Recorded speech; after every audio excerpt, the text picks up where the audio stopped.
Eu acho que há uma percepção errada, talvez parte da nossa criação, da nossa cultura no Brasil, de que a nossa profissão define quem a gente é. Eu sou engenheiro, olha, aqui tá uma capa de engenheiro, e você entra dentro, você só cabe ali dentro. No nosso caso, a gente sempre entendeu isso, a gente tem em unidade. É que a gente é muito maior do que a nossa profissão. A nossa profissão é uma parte da nossa vida. Foi muito bom estudar enquanto eu estudei, foi muito bom pegar os meus diplomas, mas isso é só uma parte minha. Cadê todo o meu potencial? Eu sou capaz de limpar uma casa. Qual que é o problema? Vocês nem adivinham onde que eu tô. Eu tô indo muito longe. Eu tô em Kansas City. E aí eu vim ver as pessoas, acho que uma das pessoas mais especiais que eu já conheci em toda essa trajetória aqui dos Estados Unidos. Espero que vocês gostem muito, então, vambora!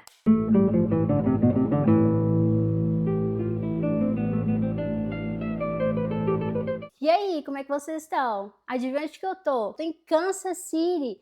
A gente tá indo bem longe, tá rodando o mundo praticamente. E aí eu tô com ela hoje, a convidada mais que especial, de Goiânia para o mundo, cientista, empreendedora, mãe e fundadora da Beyondbox. A gente vai falar um pouco da empresa dela e ela também é cofundadora do MadePad junto com o esposo.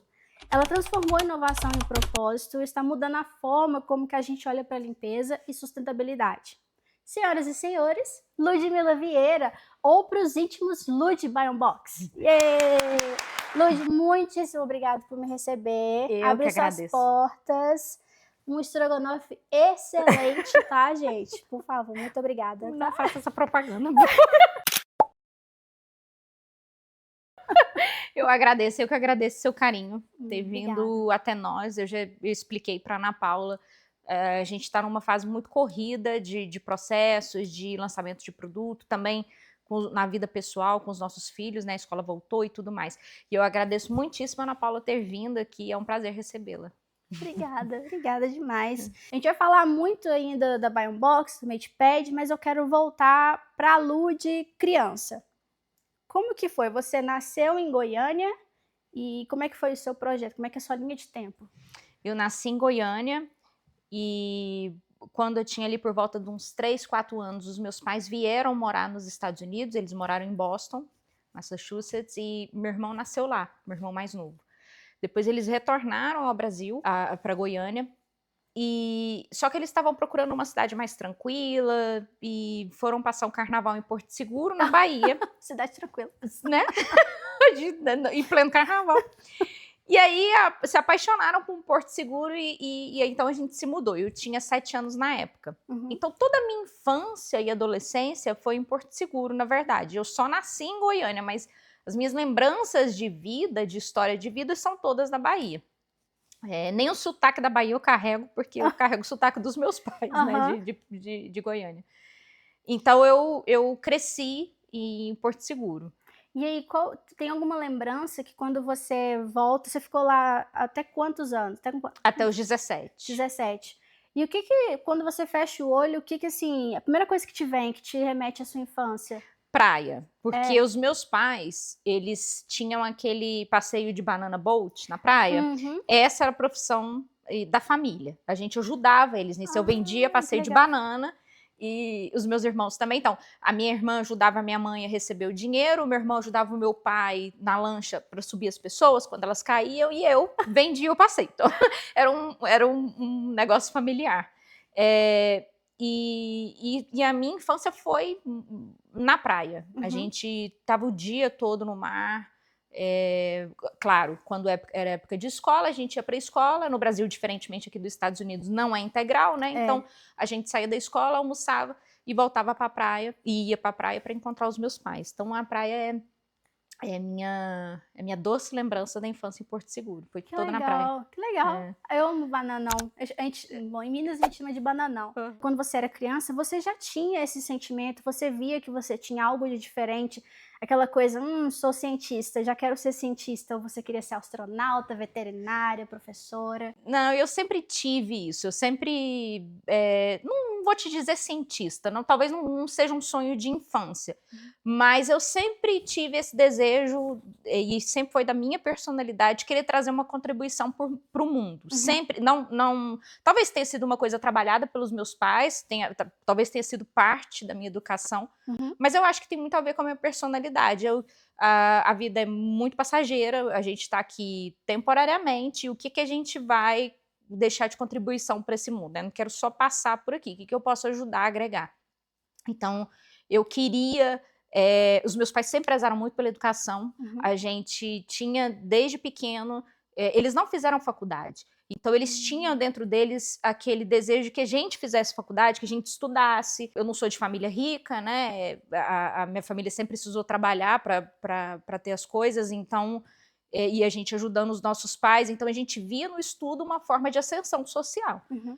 Então, eu sabia que seria através da minha profissão que eu poderia contribuir, mas não sabia qual profissão. Eu talvez tivesse um apelo mais pela medicina, porque era o que eu conhecia sobre ciência, né? Medicina é o que a gente sabe sobre ciência no Brasil.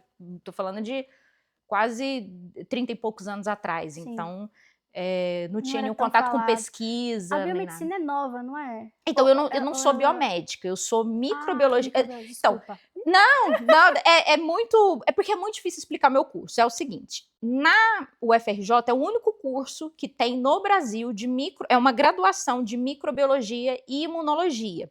Isso, micro e imuno, era uma matéria dentro da medicina, mas ela é tão vasta e tão importante, tem tanto assunto, que a UFRJ decidiu transformar em curso, em graduação. Então, é a graduação em microbiologia e imunologia, na verdade. Tá. Eu acho que é porque eu fiquei na cabeça Biobox. De bio, né? Biomedicina, sabe? Mas aí, então, você... E quando... Não, porque o verão tinha o bananão, eu chamo de bananão. Mas aí, e quando mudava de estação, seus pais faziam o quê? Aí, meu pai, depois, mais pra frente, a gente vivia só disso, durante muito tempo a gente viveu só disso, ainda que não no inverno ali. O inverno de Porto Seguro, na verdade, era muito vento na praia, muita chuva, mas basicamente 1 mês e meio, 2 meses. Era ali entre julho e agosto, mas o resto dos meses dava para trabalhar. Então a gente viveu durante muito tempo assim. Mais para frente, meu pai comprou uma máquina de perfurar poço artesiano e começou a fazer poço artesiano. Então essa passou a ser uma atividade secundária para ajudar a família nos momentos que a gente não tinha banana. Então vocês eram tudo unidos, toda a família ajudava. Isso é muito legal, isso ajuda muito no desenvolvimento na vida adulta depois. Como que era a Ludmila adolescente? Já era uma pessoa mais estudiosa, rebelde? Saía pra balada? Bom, sair pra balada em Porto Seguro era consequência, né? Assim, a gente gostava? A gente gostava. Eu e a minha irmã, a gente tem 1 ano e meio de diferença. Ela é mais velha do que eu. E a gente gostava muito de ir para as festas e tal, só que a minha educação foi sempre muito rígida no sentido de paquera, namoro, essas coisas. Então, quando a gente ia, principalmente quando a gente começou a ir pelos 15 anos, 16 anos, meu pai pedia que a minha mãe fosse junto. Então, minha mãe ia, ficava em algum lugar lá, que era show, basicamente, em Porto Seguro, né? Show de bandas. E aí ela ia, ficava lá cuidando da gente, assim, vigiando, e a gente no show lá para o meu pai ficar tranquilo, para ele ficar descansando. Você tem alguma história engraçada que você pode contar pra gente? Assim, sei lá, uma arte sua da fase da adolescência? Olha, tem uma... Essas são muitas, porque eu não fui muito quietinha, não, sabe? Não fui muito santinha, não. Só, gente. Pode parecer que não, mas eu carrego até hoje. Eu tava andando de bicicleta com o pessoal... A infância em Porto Seguro era uma infância muito... A gente tinha muita liberdade, podia passear de bicicleta, brincar de pique-esconde, tudo mais, uma infância de interior, né? Então a gente tinha muita liberdade, fui andar de bicicleta, e a gente foi num riozinho que tinha lá perto de casa, tomou banho, quando a gente estava voltando, tinha uma pedra bem grande no caminho, todo mundo desviava da pedra, mas eu quis pular a pedra com a bicicleta. Deu ruim, quando eu falei, Você caiu. tomou, provavelmente eu caí, só que eu caí sorrindo. E aí quebrou o meu dente. Então, o meu dente direito, na verdade, ele só sobrou um cotoquinho dele. O resto dele é tudo Postiço, resina, não sei. resina. É resina. Só que quando eu cheguei em casa chorando, falando pro meu pai e tal, que tinha quebrado, ele falou: vamos, você tem que voltar lá, vamos colar esse dente. Volta lá pra você achar o pedaço. Então eu voltei, eu, mais uma amiga e meu irmão, e a gente ficou na areia, mexendo, era areia. Era aquela terra batida, mas por cima era uma camada de areia fina. E a gente ficou lá tentando achar o pedaço do dente, porque meu pai iria colar. Porque a gente não tinha dinheiro na época, ele não. Imagina, ir no dentista, era uma emergência e tudo mais, ia ter que. E aí ele queria colar com Super Bonder. E aí que não achamos o pedaço do dente. E no outro dia tive que ir no dentista e teve que fazer. Imagina ficar procurando dente, gente. Então até hoje eu vou ao dentista, eu tenho que explicar. Eu falo, olha, 30 e tantos anos atrás eu caí de bicicleta, quebrei o dente. E aí, então, você fica até 16, 17 em Porto Seguro. Isso. A escola em Porto Seguro não era, o ensino não era um ensino muito forte. Apesar de eu ter estudado em escola particular, uma escola particular semelhante a uma... Tem escolas no Rio, públicas, por exemplo, como a CAP ou a FRJ, que são muito melhores que a escola particular que eu estudava. Então, para quem pretendia fazer vestibular, tinha que sair, quem tivesse família fora, fazia o ensino médio geralmente fora para se preparar melhor para fazer o vestibular. E aí foi isso que eu fiz. Eu fui no terceiro ano, eu voltei para Goiânia, fui me preparar lá para poder prestar vestibular. Então aí você volta... 2017 eu voltei. Você voltou. Aonde que o Ciro entra nessa história? Então, o Ciro entra na minha vida, ele pode contar melhor, Vem se cá, ele quiser. Ciro, chega aí. Então, Ciro, conta pra gente como, onde, que parte, que ano, como é que você entra na vida da Lud? Então, você estava falando com ela até de questão de história engraçada ou de aventura, assim. Eu acho que desde a minha infância, eu sempre vivi muito perto da minha mãe, principalmente, porque a minha mãe é diretora de escola. Então, na escola era sempre onde ela era diretora e depois eu ia para casa, né? Então, era tudo, todos os olhos ficavam em cima de mim para não fazer nenhuma besteira. Não tinha como fazer nada. Então, era muito assim mesmo. Mas, por coincidência também, essa história tem a ver com a minha mãe, também estava junto nessa história, que foi quando eu conheci mesmo a Ludmilla, né, pessoalmente. A gente conheceu aproximadamente, acho que um ano antes de quando a gente se conheceu, mesmo a gente se conheceu 16 anos. na internet. Num bate-papo do UOL, meus amigos da escola iam lá para casa, a gente ficava, né, na época a internet ainda era aquela internet que não era muito ótima, então tinha poucas coisas também, não tinha rede social, acho que tinha Orkut na época, sei lá. MSN, não sei. MSN tava nem começando, eu acho, ainda. Aí a gente entrava no bate-papo da UOL e ficava lá, né, na sala do Rio de Janeiro e tal. Então eu tava, pelo menos, na sala da minha cidade. Eu que fui intrusa aí e Aí você entrou na sala do Acho que Rio. ela tava também com as suas amigas, não é? Tava com mais duas Aí amigas. entraram na sala do Rio, aí a gente começou a conversar. Ela falou, mas eu não sei mexer com nada de internet. Eu falei, não, pode deixar, eu vou criar na época era ICQ. ICQ, eu lembro. Eu falei, não, eu vou criar um pra você e tal, aí a gente começa a conversar. Aí a gente começou a conversar e tal. Mas, assim, só conversando mesmo, ficamos até um bom tempo, né, sem conversar, depois voltamos a conversar, e foi quando minha mãe, eu entrei na faculdade. Isso lá no Rio mesmo, no Rio. Você no Rio, ela em Goiânia. Em Porto Seguro. Porto Seguro eu tava em Porto Seguro, porque foi um ano antes de eu mudar pra Goiânia, que a gente se conheceu online, né. Aí minha mãe foi demitida da escola que ela tava, trocou o diretor, você quer demitir ela, tá? Aí ela falou, filho, não sei o que, eu queria fazer alguma coisa, porque eu não tiro férias muito tempo, não sei o que, eu falei, acho que eu sei o que a gente pode fazer, podemos ir pra Porto Seguro. Eu não trabalhava ainda, não tinha dinheiro pra fazer nada, né?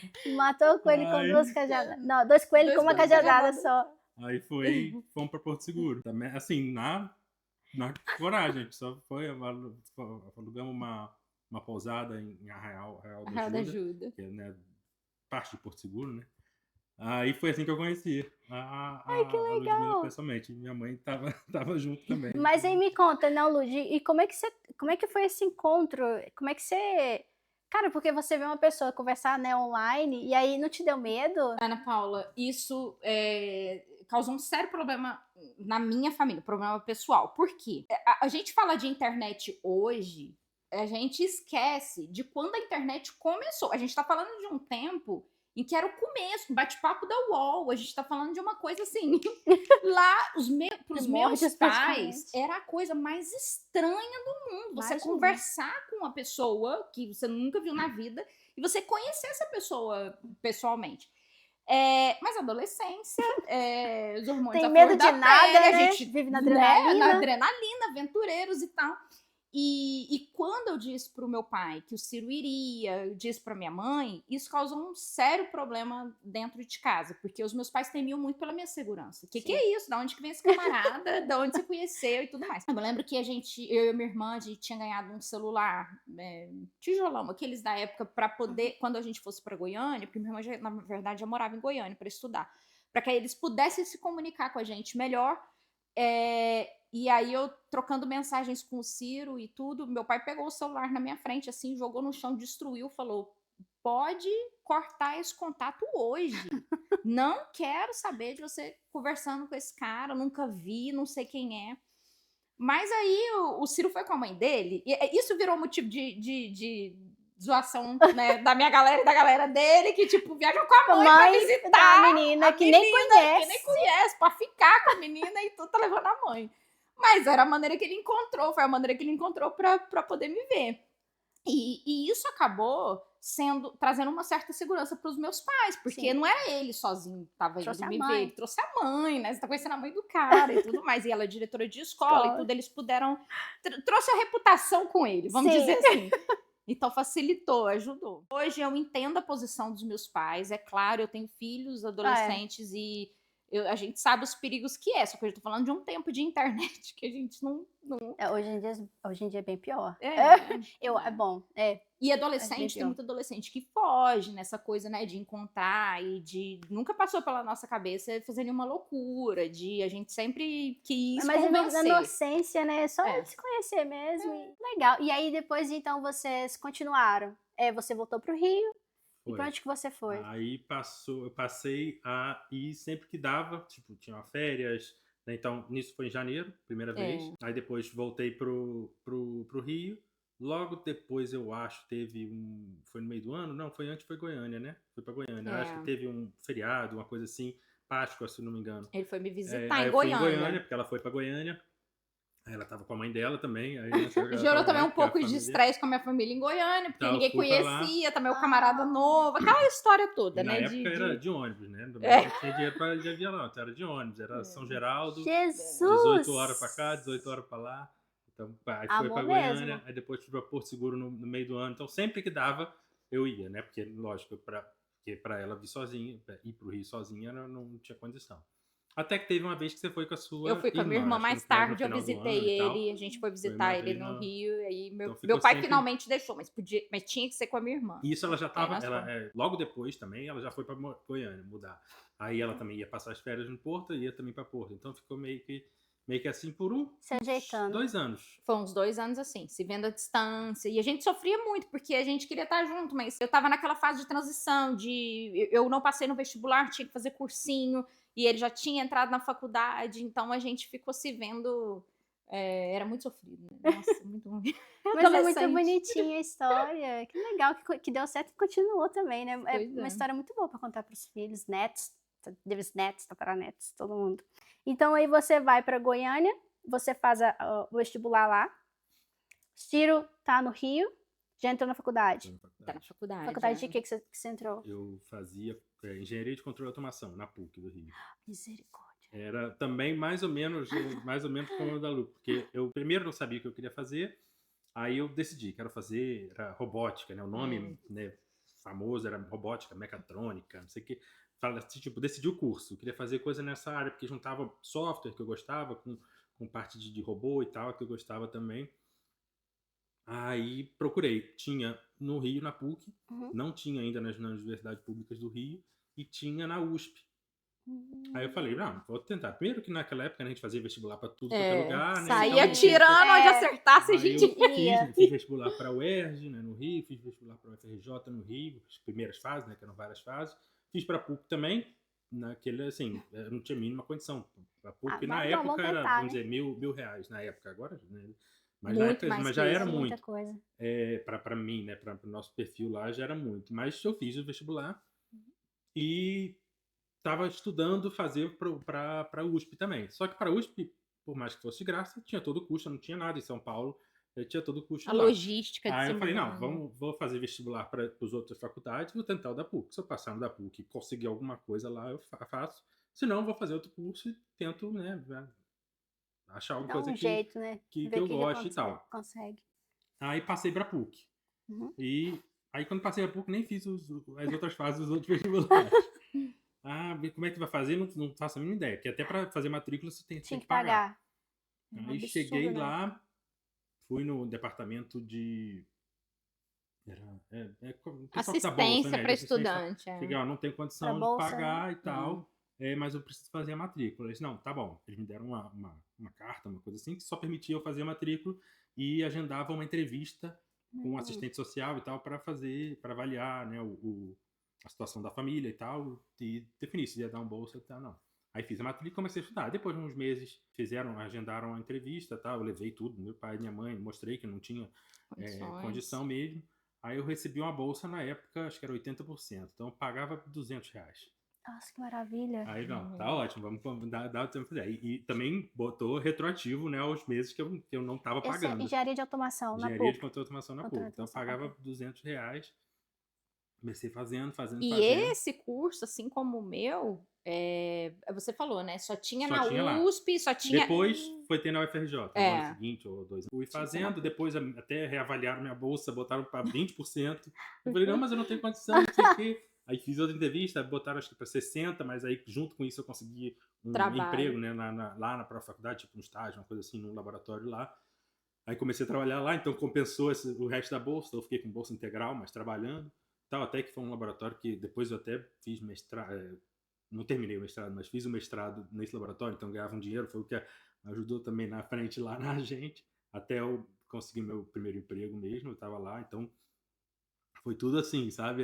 Era tudo na confiança de A que persistência. ia dar, Que as coisas iam mudar em algum momento. ia dar certo em alguma coisa, né? Então a gente botou a tentativa primeiro, né? Vamos ver, é PUC que você quer? Então vamos ver. Se der, a gente vai e faz. Se não der, você tem que tentar outra coisa. Só voltando um pouquinho, vamos voltar para sua infância.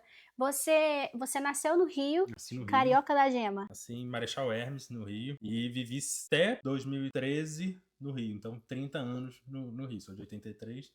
Até 2013 eu vivi no Rio, em vários lugares do Rio, né? Então já morei na Zona Sul, já morei na Zona Norte, já morei num sítio afastado do Rio também. Olha só. Criei codorna. Olha, gente. Então já foi, mas sempre no Rio, né?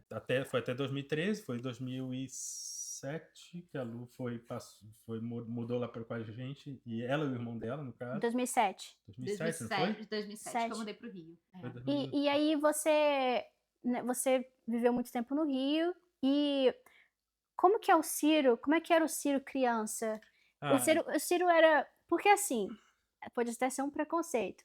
Quando você me fala que você é desenvolvedor de programa, você fez engenharia de automação, robótica, a gente vê um menino de óculos, nerd, que lê todos os tipos de livro, adora quadrinhos de... Não é muito diferente disso, de desenhos. Eu sempre gostei muito de matemática.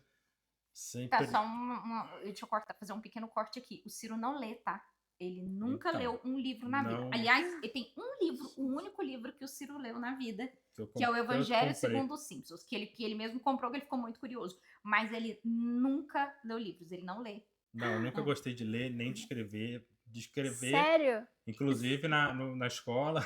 Não, gênio. No mestrado, ele perdeu o mestrado dele, ele fez já tá na infância. Não, mas perdão. Ele perdeu o mestrado dele. Quer dizer, ele fez tudo, ele fez as matérias, ele chegou na parte da dissertação e ele perdeu o título, ele não apresentou a dissertação dele porque ele não escreveu. Foi a única. Mas então você aprendia, você era autodidata, sim, praticamente. Sim. Você via e já... Não em tudo, né? Tinha coisa que eu tinha muita dificuldade. Cálculo, vamos falar de matemática, cálculos. Química, tinha parte que eu era bom, física eu gostava muito também. Matemática era o meu preferido. Mas assim, ler e escrever e parte de história, nunca gostei. escrever, né? Na escola tem que fazer redação, então Aham. teve eu lembro que na escola, tipo, em 3 anos seguidos eu usei a mesma redação, porque era professor diferente. Então, a primeira, o Imagina professor a mãe dele, diretora da escola, Não, ela ouvindo isso. soube disso depois. Como é que é? Em casa de ferreiro, Espeto espeto de Mais pau. ou menos isso. Mas não, sempre detestei. Então, nas minhas redações, eu usava muito de número para poder ocupar espaço na linha. Repetia uma coisa. Então, assim, escrever nunca Que os foi. seus filhos não escutem isso. Né? Nunca foi meu forte. Escrever nem ler. Ler também. Eu tenho problema também para leitura, porque eu começo a viajar e pô, depois da terceira linha eu já esqueci o que estava ali. Então Eu eu tenho sou que meio que voltar. assim Então também, eu não. tenho um certo problema para fixar na leitura Exatamente, também. era assim. Mas assim, mas eu tinha que não podia, primeiro não podia ser bagunceiro, né? Porque era sempre mesmo. E também foi uma forma de eu conseguir até estudar em escolas, vamos dizer, melhores, assim, foi por causa disso. Minha mãe trabalhava, então eu Disciplina. tinha bolsa e tal. Né, lógico, a partir de um certo ponto, minha mãe e meu pai teve condições melhores e tal. Depois a gente ficou assim, né, nessa situação, mas eu sempre estudava onde minha mãe trabalhava, então, e Aham. também era o dia inteiro na escola. Então era período integral Nossa. sempre. Chegava na escola às vezes antes das 7 da manhã, que ela tinha que chegar antes. E Ficava tinha até o dia, último na escola. geralmente saía às 7 da noite. Quando ela tinha alguma coisa a mais na escola, alguma reunião, alguma coisa que ela fazia mais, às vezes eu até ia para Você casa de tinha. algum amigo meu Ah, eu dormir, achei que você tinha que ficar lá porque, também. não, às vezes eu ficava, É? dormia no, debaixo da mesa e tal, quando era pequeno, senão eu É. ia para casa de um amigo meu dormir no dia seguinte. Então foi muito, muito assim também. Meu dia a dia era a escola e minhas férias era ou ir para a escola Escola. ou ir para. Meu pai tinha uma fábrica de tinta, ou ir para a fábrica de tinta. Então Ai, era, gente. era E, mais ou menos assim. e aí, então, assim, se você fechar o olho agora e. Qual que é a primeira coisa que vem, que te lembra a sua infância? É a escola ou a empresa de tinta do seu pai? Ou tem uma outra coisa que você. Igual no caso da Lud, é a praia. Pra você, o que, Então, que tem seria? na minha família, né, meus primos, eles iam muito para uma cidade da região dos Lagos do Rio, quase todo ano, né, numa época, né, num período da minha infância, era a mesma casa que eles iam até, alugavam a mesma casa. Então, era o que eu ficava esperando no verão Chegar acontecer, era pra isso. Eu ir. Sair passava, da escola. porque meus pais continuavam, minha mãe, a escola tem férias, mas só que o A diretor não tem diretora. férias, né? É. Então, e meu pai também não tinha férias e tal. Então, eu esperava por esse momento. O momento que eu passava, sei lá, 3 meses lá com eles na casa Ai, que em legal. Araruama. Então não Ai, era já ouvi falar. praia, né? Apesar de ter praia, mas Araruama é Lago. lago, né? Um lago de água salgada, um lago bem grande até e tal, mas e lá a gente fazia passeio de banana. Ah, Por incrível que pareça. legal.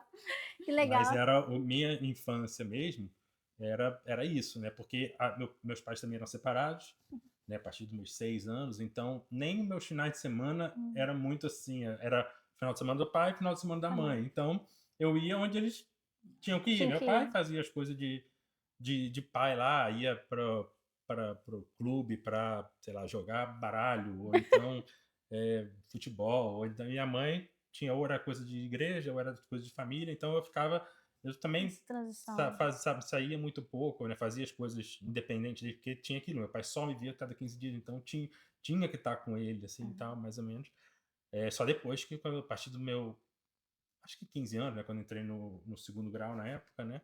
Que foi quando eu consegui ter um pouco mais de independência disso e tal. E como é que era o Ciro adolescente? Você ia muito pra balada? Você era mais Não, tranquilo? Você já tentava experimentar uma cerveja, um vinho? não, e Como é que era principalmente assim? cerveja. Não, adolescente eu não fazia nada disso mesmo. Gostava muito de videogame, então os meus amigos também, a gente jogava muito videogame. Então, ou ia lá para casa, ou ia para casa, eu fazia campeonato e tal. Mas na hora de balada com os meus amigos iam também, eu quase não fui. Acho que até os 18 anos eu não cheguei aí. A partir dos 18 anos eu ainda fui alguma vez ou outra, A mas Lud te também nunca. arrastou, É, né? arrastei. A Lud te arrastou. Mas eu nunca gostei de cerveja, então eu sempre, quando eu bebia alguma coisa diferente de cerveja, né? Mas cerveja eu nunca gostei, nem na faculdade e tal, né? Mas foi só depois mesmo de que eu saí do colégio, que entrei na faculdade, que comecei a sair um pouco mais. Mas assim, né? Antes saía, ia pro shopping, né? No Rio, muito, Nada com os amigos, demais, para meio passear, tranquilo. ia jogar boliche, ia, né? Coisa assim, a gente fazia. Mas nunca de balada mesmo, nunca fui muito. Foi aprender comigo em Porto Seguro. Aí a gente ia porque ele não tinha escolha. Carnaval. Lá era a balada, é verdade. E aí, Ciro, me conta, você, né, você iniciou a engenharia de automação, mas quando você era pequeno, você já tinha essa ideia que era esse caminho? Eu sei que você tentou várias outras opções nas outras faculdades, mas você já sentia que era esse caminho de engenharia, Então, né, desenvolvimento? antes disso, né, desde a época do colégio, eu já, com isso de internet e tal, eu tinha alguns amigos que, mesmo até que eu não tinha internet, mas um amigo meu tinha internet e tal, e a gente jogava alguns jogos na internet. Foi quando eu comecei a mexer um pouco com isso de internet, de desenvolvimento, né, de fazer site e tal. Por causa do jogo, a gente fez era tipo um time, um grupo assim do jogo, então a gente fez uma página e tal. Aí depois disso, ainda no Tipo colégio, Counter-Strike? tipo isso, Tipo depois isso. Counter-Strike ainda veio um pouco Eu só te depois. cortando, Mas porque era como se fosse eu isso, ia pro Corujão, eu não Lan tinha, House, é né? Lan House, Sim. fazia Coruchão, R$13, eu Então, lembro. era isso que a gente fazia também, com meus Passava a amigos. Né? noite, olha só, gente. Ficava Passava a jogando noite, CS nossa. lá, assim. Só na faquinha. Era o tempo de tela. Eu era que só a na gente faquinha. Era isso mesmo. Não tinha iPad, era assim. Não, a gente fazia muito Lan House lá no Rio, né, na época da escola. Mas aí, depois disso, minha mãe, quando saiu, antes da faculdade até, quando ela saiu da escola que ela trabalhava, foi trabalhar em um outro projeto, eu fui trabalhar com eles também, então eu fazia, já tinha lá um pessoal de desenvolvimento também, então eu comecei a trabalhar com eles, questão de desenvolvimento de website e tal, porque ela tinha um portal que ela desenvolveu. Eu também entrei em sociedade com dois amigos numa empresa de desenvolvimento também, web e tal. Foi, né, mas não cresceu nem nada demais não, mas já foi a primeira empresa que eu abri, e também era isso, desenvolvimento, então já trabalhava muito com computador e tal, e eu sempre, né, gostei muito de mexer com computador. E aí, na faculdade, comecei a mexer mais. Não, saí um pouco do desenvolvimento, porque esse curso não é tanto não é uma engenharia de software e tal, apesar de ter uma coisa, era mais a parte de máquina do que com programação. Mas depois, quando voltei para aquele laboratório, voltei um pouco para programação. Mas depois também, quando saí do laboratório, fui trabalhar na Siemens, né? Saí um pouco também da programação, ficava um pouco, mas balanceou muito. Foi quando a gente fez os projetos que a gente fez na Noruega. Eu fazia muito, já estava com aluno nessa época. É isso que eu ia te falar, desculpa te cortar, mas antes de você ir lá na frente, vamos só voltar na parte que vocês... Como que acontece esse encontro de vocês, essa junção que vocês... você vai pro Rio, e aí como é que fica a situação de vocês? Então, Quem que dá o primeiro passo, ó? Vocês já estavam morando juntos ou não? Não, então quando eu me mudei para o Rio, os meus pais não tinham condições de pagar nada pra gente, assim, apartamento. Pra gente, que eu digo a condição de eu mudar para o Rio era que o meu irmão fosse junto. E o meu irmão tinha 15 anos. E aí ele iria, assim como eu fui para Goiânia para estudar, o meu irmão iria para o Rio para completar o ensino médio para depois pensar no vestibular. Então a condição era essa. Só que ele não podia pagar nada pra gente lá e você vê como é que as coisas mudaram. O Ciro e a mãe dele ofereceram da gente ficar com eles lá no apartamento deles. Então, os primeiros anos da gente no Rio foi morando na casa dele, foi morando no apartamento dele. E comecei faculdade, a gente começou a... O irmão dela estudava na escola que a mãe era diretora. A mãe dele era diretora. Aí eu não podia fazer nada, então já tava de olho. Ele fazia. Ele aprontava. Que vergonha. Mas, não, ele aprontava assim, ele não ia pra escola, ele ficava dormindo e... Falava, que hipocrisia, eu poderia estar dormindo lá, eu prefiro ficar na minha cama dormindo. Melhor, né? Então, aí a gente foi... A gente se apaixonou e a gente sabia que a gente ia se casar desde lá de trás, quando a gente se conheceu online. Era uma coisa que não tinha dúvida, a gente tinha unidade de pensamento, a gente teve o mesmo sentimento. Alma gêmea. Aquele encontro que você não espera. Então, toda a nossa vida depois, essa fase do Rio, foi só de tentando se ajeitar. E deixar você junto, de fato. Como adulto, descobrir, agora vamos trabalhar, mas com o quê? Né? Porque o que a gente pode fazer para a gente poder pagar o nosso próprio aluguel, para a gente viver, e as coisas foram acontecendo, a gente foi trabalhando e foi conseguindo construir a vida lá. Então, em 2010, a gente casou. No último ano da faculdade, eu fui para um congresso, ele foi também, a mãe e a prima. A gente foi para esse congresso e aí eu acabei engravidando lá. Meu último ano de faculdade. Só que a gente já estava com o casamento marcado. E aí a gente se casou em 2010. Daí para lá, E só foi. só foi. Então, E tá, vocês, né, começaram a viver juntos. Você entra pra Siemens. Isso, eu tava nesse laboratório fazendo mestrado, aí apareceu uma oportunidade, um projeto na faculdade dela, que é essa empresa da Siemens, né, que ainda não era Siemens, ela virou Siemens depois, né, ela estava fazendo com a UFRJ, com o grupo de engenharia lá da UFRJ, e eles precisavam de gente só para esse projeto, não podia ser gente da empresa, precisava de gente para esse projeto. Aí eu tinha posto meu currículo lá já um tempo atrás, porque eu ouvi da empresa de um amigo que eles ganhavam prêmio de melhor empresa para se trabalhar, sabe? Aqueles Que prêmios que legal. tinha assim. Então eles ganhavam esse prêmio anos consecutivos e tal. Eu botei meu currículo e tal. Aí me chamaram para esse projeto. Não era nem para trabalhar nessa empresa, mas era para trabalhar na UFRJ. Aí fui lá, foi um ano esse projeto. Eu, acho que umas 3 pessoas, um projeto com a Petrobras e tal.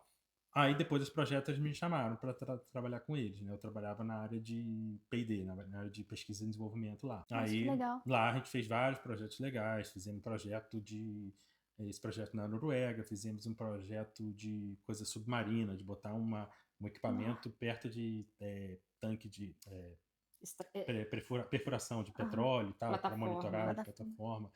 Embarquei várias vezes em plataforma de petróleo Uau. para controlar os sistemas aí, para sintonizar e tal. Então ia para Macaé, pegava helicóptero, ia para plataforma de petróleo. E isso você já tinha finalizado a faculdade? Isso, tinha finalizado a faculdade. Eu estava no meu mestrado, né? Aí do mestrado fui para esse projeto de um ano, depois comecei E você, Lud, ela onde tava que você tá terminando a nesse momento? Você faculdade. tava terminando? eu estava terminando o mestrado, na verdade. Não, Não, primeiro tava a faculdade. terminando a faculdade, verdade. Fui terminando a faculdade e Isso foi antes ainda do Davi nascer, eu Davi nasceu. ia começar o Davi nasceu no meu último período da faculdade, mas aí eu já emendei o mestrado e aí comecei a trabalhar com pesquisa na UFRJ. Um laboratório que trabalhava com biotecnologia e foi quando eu desenvolvi, quando começa a história da minha primeira patente, foi nesse laboratório.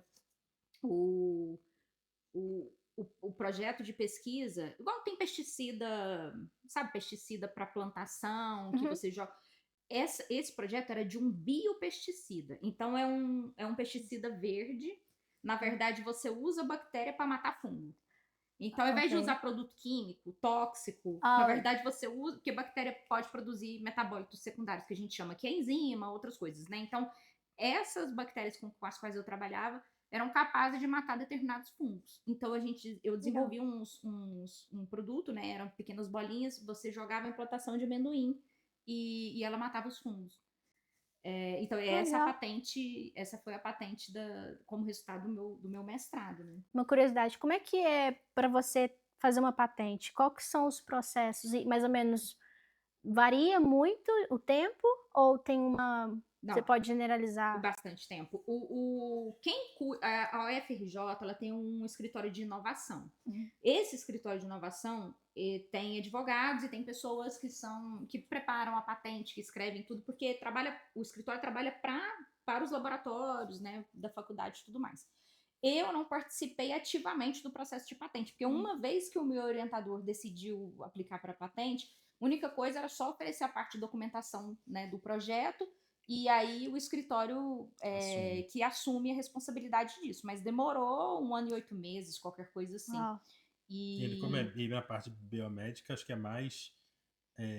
tudo demora, né? Porque você tem que comprovar a coisa, então tudo tem um ciclo. Tem tempo, né, de esperar. Nessa empresa que eu trabalhei, a gente teve uma questão com patente também, por causa que era do grupo de P&D. É mais rápido do que isso, porque é software, né? Você desenvolve um negócio para outra prova. Mas nós dois passamos pelo mesmo processo. No dela, com certeza, muito mais demorado. Muito mais... E você tem que renovar e tudo mais. Hoje em dia a patente expirou porque se alguma empresa... Porque, na verdade, você tem que transferir tecnologia, né? Tem o produto, o protótipo do produto, mas você tem que ter quem queira produzir e vender. Sim. Então, depois é o trabalho... Sai do escritório de inovação, entra no escritório de desenvolvimento de produtos. Eu não sei exatamente qual que é o escritório da UFRJ. ele teria que achar um parceiro que quisesse produzir, por exemplo, a Monsanto, Bayer, e quisesse ter direito sobre aquela patente para produzir aquilo e vender. E aí ficou nesse caminho durante anos, só que a cada 10 anos você tem que renovar e tudo mais, não renovaram. E aí eu não tô ligada ao projeto desde quando a gente saiu do Brasil, né? Então tem muitos anos já isso. E aí, então, quando você vai para Noruega, você fica no Brasil? No Brasil. Foi 15 dias, na verdade, que eu fiquei lá. Ele foi um só, projeto- um que é um projeto que a gente curto. fazia remoto, né, com o time de lá. E aí essa foi uma visita que a gente fez para Noruega para ver o projeto lá, como é que estava o time. Tinha um pessoal brasileiro lá também já, então foi mais para a gente juntar os dois times, né? Não morei lá, não. Fiquei num hotel 15 dias. Achei que você ficou O Davi tipo era... 1 ano, 2 anos Não, lá. o Davi... Não, nesse mesmo projeto, não nesse, né? 2 projetos paralelos que a gente estava fazendo. Foi uma viagem que eu fiz para Noruega, o outro foi uma viagem que eu fiz para Houston, num congresso aqui em Houston, que inclusive foi a primeira vez que eu vim em Kansas. Porque o meu cunhado já estava aqui. né? Aí eu falei, não, tô indo para Houston. Ele falou, não, então eu pago sua passagem aqui para Kansas. Aí ele me pagou a passagem, mas só a passagem. Só que eu fui para Houston com mala. Ele me pagou uma passagem sem mala nenhuma. Aí cheguei lá para embarcar, a mala era 3 vezes o preço da passagem. Falei, beleza. Mas foi ótimo, porque Davi tinha acabado de nascer, né? O nosso primeiro filho tinha acabado de nascer, ele nasceu em agosto. Esse foi em outubro. Coisa para complementar é verdade. A gente não tinha carrinho de bebê até lá também, porque eu sabia da viagem, né? Ele falou, não, vamos comprar lá. Aí eu comprei aqui e tal, tudo, fui trazendo, inclusive carrinho de bebê, eu fui na volta, vim empurrando o carrinho de bebê pelo aeroporto, em cada passagem, e todo mundo olhando para mim na hora que eu embarcava, né, não despachei o carrinho. Cadê o bebê? Eu fazia o gate check-in, né, que você vai até o portão e deixa o carrinho lá. Aí a pessoa ficava olhando, cadê o bebê? Eu falei, não, o bebê foi antes. Vou encontrar ele daqui a pouco. Mas eu acho que deu certo nisso. E então você, né, vai para Noruega, a Lud continua lá no Brasil por pouco tempo, mas inicia a patente. Acho que foi né, no período que estava na Noruega, você chegou para Porto, uma coisa assim. Fui com os meus pais para pedir socorro, né, me ajudar com o Davi. Ele tinha 3 meses só. É pesado. Eu tinha a família do Ciro no Rio, mas todo mundo ocupado, né, e tudo mais. Se fosse um período mais longo, geralmente ela ia. Saiu a patente. E aí o próximo passo seria fazer o doutorado. Só que eu sempre, voltando àquela pergunta que você fez sobre a infância, né, o que eu queria ser e tudo mais, eu amo trabalhar com pesquisa, mas existe dois caminhos para pesquisa científica. Um caminho é acadêmico, que é a pesquisa por pesquisa, a gente chama pesquisa de base, que é, por exemplo, vou estudar uma molécula para descobrir qual que é a funcionalidade daquela molécula. Mais para frente, alguém vai estudar para ver a aplicação daquela molécula. Eu já sou essa pessoa do mais para frente. Então, os cientistas que gostam de ciência de aplicação, né? Esse é meu foco. Eu sempre quis trabalhar com desenvolvimento. E aí, quando surgiu o doutorado, eu iria escolher um caminho, na verdade, acadêmico, porque aí você está se preparando para ser professor e tudo mais, e não era o que eu queria. Então, eu parei no mestrado e falei, bom, agora é hora de conseguir trabalho numa empresa, para que eu consiga trabalhar com pesquisa e desenvolvimento dentro da empresa, porque eu quero aplicar, né? E universidade pública, naquela época, no Brasil, não era tão fácil assim você se aplicar, né? Fazer pesquisa aplicada. Então, aí eu não fiz o doutorado. Aí eu me dediquei. A Alice veio logo depois, eu engravidei. E aí a gente tem a nossa primeira grande mudança como casal, que é a gente queria sair do Rio de Janeiro. A gente não estava aguentando mais, a gente estava muito cansado. Isso que eu ia te perguntar. O que foi... Por quê? Qual o motivo? A maioria das pessoas é financeiro, óbvio, mas né, como é que foi? Foi o contrário. Como é que foi para vocês? A gente estava muito cansado, o Ciro trabalhava no centro, não sei se você conhece um pouco da geografia do Rio. A gente morava em Jacarepaguá, eu estudava, né, estava terminando o mestrado no Fundão e o Ciro trabalhando no centro. O Davi ficava 8 horas, às vezes 12 horas por dia numa creche. Eu não queria isso, eu queria educar meu filho, eu queria, né, e não dava, a vida é essa e a gente tem que ir, né? Quando eu engravidei da minha filha, no final do meu mestrado, eu falei, Ciro, vamos dar uma desacelerada, vamos tentar, né? Aí ele, pra onde que a gente vai? Eu falei, bom, eu acho que Porto Seguro seria uma boa escolha e aí a gente se muda para Porto Seguro.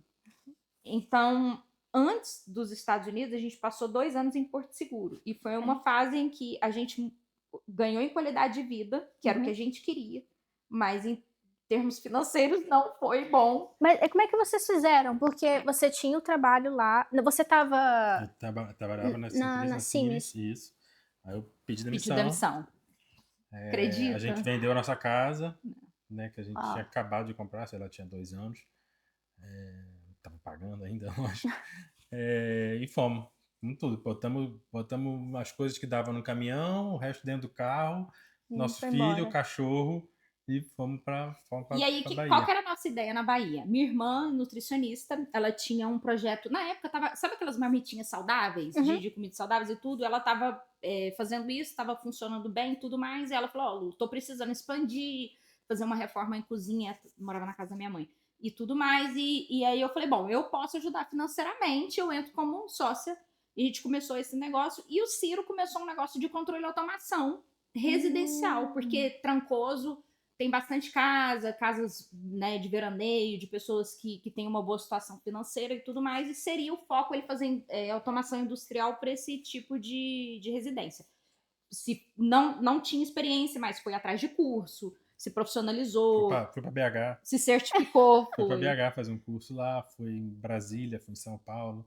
Então fiz vários cursos antes. Antes até disso, né? Porque primeiro elas montaram, eu demorei um pouquinho mais para montar minha empresa, porque antes eu falei, não, eu vou trabalhar lá, né? Eu consigo emprego e tal. Mandei currículo e tal. A única empresa grande que tem lá é a Veracel Celulose. Mas não consegui chamaram, contato não nenhum. conseguiram. E com as outras empresas que não eram empresas tão grandes, como você Porto Seguro é uma cidade pequena, né? Principalmente na parte financeira, assim, falei com várias pessoas, muita gente falou, não, eu queria muito trabalhar com você, trabalhasse com a gente aqui, só que a gente não tem nem como ter condição de pagar o salário que você merece. Não era nada absurdo, porque assim, não ia ser, eu sabia que não ia ser o quanto eu ganhava no Rio, porque é outra realidade. Então, o cara falou, não, a pessoa que mais recebe aqui, o meu funcionário que mais bem paga aqui, ganha R$1.500. Entendeu? E era uma empresa até legal, que ele fazia até coisa de automação para hotel, coisa de fechaduras porque tudo hoje gira, em Porto Seguro, tudo hoje gira em torno da hotelaria e do turismo, né? Sim. É o carro-chefe da cidade, ou então em torno da prefeitura. Né? Para ganhar dinheiro era isso. Então, dono e a gente decidiu empreender no Brasil. Foi uma excelente escola pra gente, Ana Paula. Porque a gente, até então, no Rio, nós fomos funcionários. Eu, funcionária pública, eu fui bolsa CNPq, fui bolsa da FAPERJ e tudo mais. Só que a gente, e ele funcionário de empresa, né? A gente não me empreendeu no Rio de Janeiro, a gente não sabia o que era empreender, o que é você ter que matar todo dia um leão, né? Levar o sustento para casa. Isso aconteceu em Porto Seguro. Então, ali foi uma grande escola pra gente. De onde vocês acham que vem essa força? Porque são várias mudanças, vários recomeços, né? Várias tentativas, riscos de vocês, né? Basicamente poderia ter ficado no Rio, na mesmice ali, na conformidade, mesmo que não estava legal. Sim. Mas vocês decidiram sair e tocar a vida, né? Mesmo que talvez não desse certo, vocês foram. E juntos... de onde que vem essa força, principalmente de casal? Como é que vocês conversam? Hoje vocês, né, têm várias coisas em conjunto, e qual que é a regra? Vocês têm alguma regra entre vocês, talvez, de casal? Olha, Ciro, a palavra final é sempre minha, ok? Ele não vai discordar disso. Mas... Ana Paula, é impressionante, porque desde a época que a gente se conectou de forma online, a gente sabia que a gente tinha uma unidade de pensamento e a gente nós temos personalidades totalmente diferentes. O Ciro e eu somos pessoas totalmente diferentes. Os nossos amigos, a nossa família identifica facilmente isso, mas daquilo que é preciso ter unidade a gente tem, nos valores, e a gente sempre confiou muito no outro, nas decisões, no que vamos passar pelo que tiver que passar, né? Vamos apostar? Vamos. Vai dar errado? Pode vai dar certo. Sempre isso também a gente sempre teve, não é ter tranquilidade, mas assim, primeiro, vamos dizer, nós somos jovens ainda e tal, então Podemos errar pior que pode acontecer, a gente tem que voltar, e reconstruir. desde sair do Rio, voltar para o Rio ou ir para outro lugar e fazer do zero. A gente não, né, não começou daqui para. Não começou do zero, podemos recomeçar do zero. E, por exemplo, em relação. A gente ainda não chegou lá, mas nos Estados Unidos, antes até a gente ir para Porto Seguro, a gente já tinha até conversado de ir para fora, mas por um período, né? A gente, vamos fazer uma experiência, passar um período fora e tal. E quando apareceu, quando a gente teve essa vontade de sair do Rio, isso nem passou pela nossa cabeça, né? Só veio Porto Seguro. Então, eu acho até que foi bom, porque pode Tem uma ser que experiência, pode ser né? que Foi uma baita experiência. e foi uma coisa que foi um pouco mais gradual, né? Apesar de ser, né, eu, principalmente, que eu nunca tinha saído do Rio, ela já tinha, né, saído mais vezes. Eu saí, mas não saí do país, então eu fiquei longe da família, mas sempre com acesso, né? Sim. Mas já descolou, já deu aquela, né, aquela separação inicial. Ela voltou para a família, mas também foi uma experiência nova, né? Voltou para perto da família, né? Mas e foi uma experiência de começar alguma coisa, né? Então, eu acho que isso também teve um valor muito grande.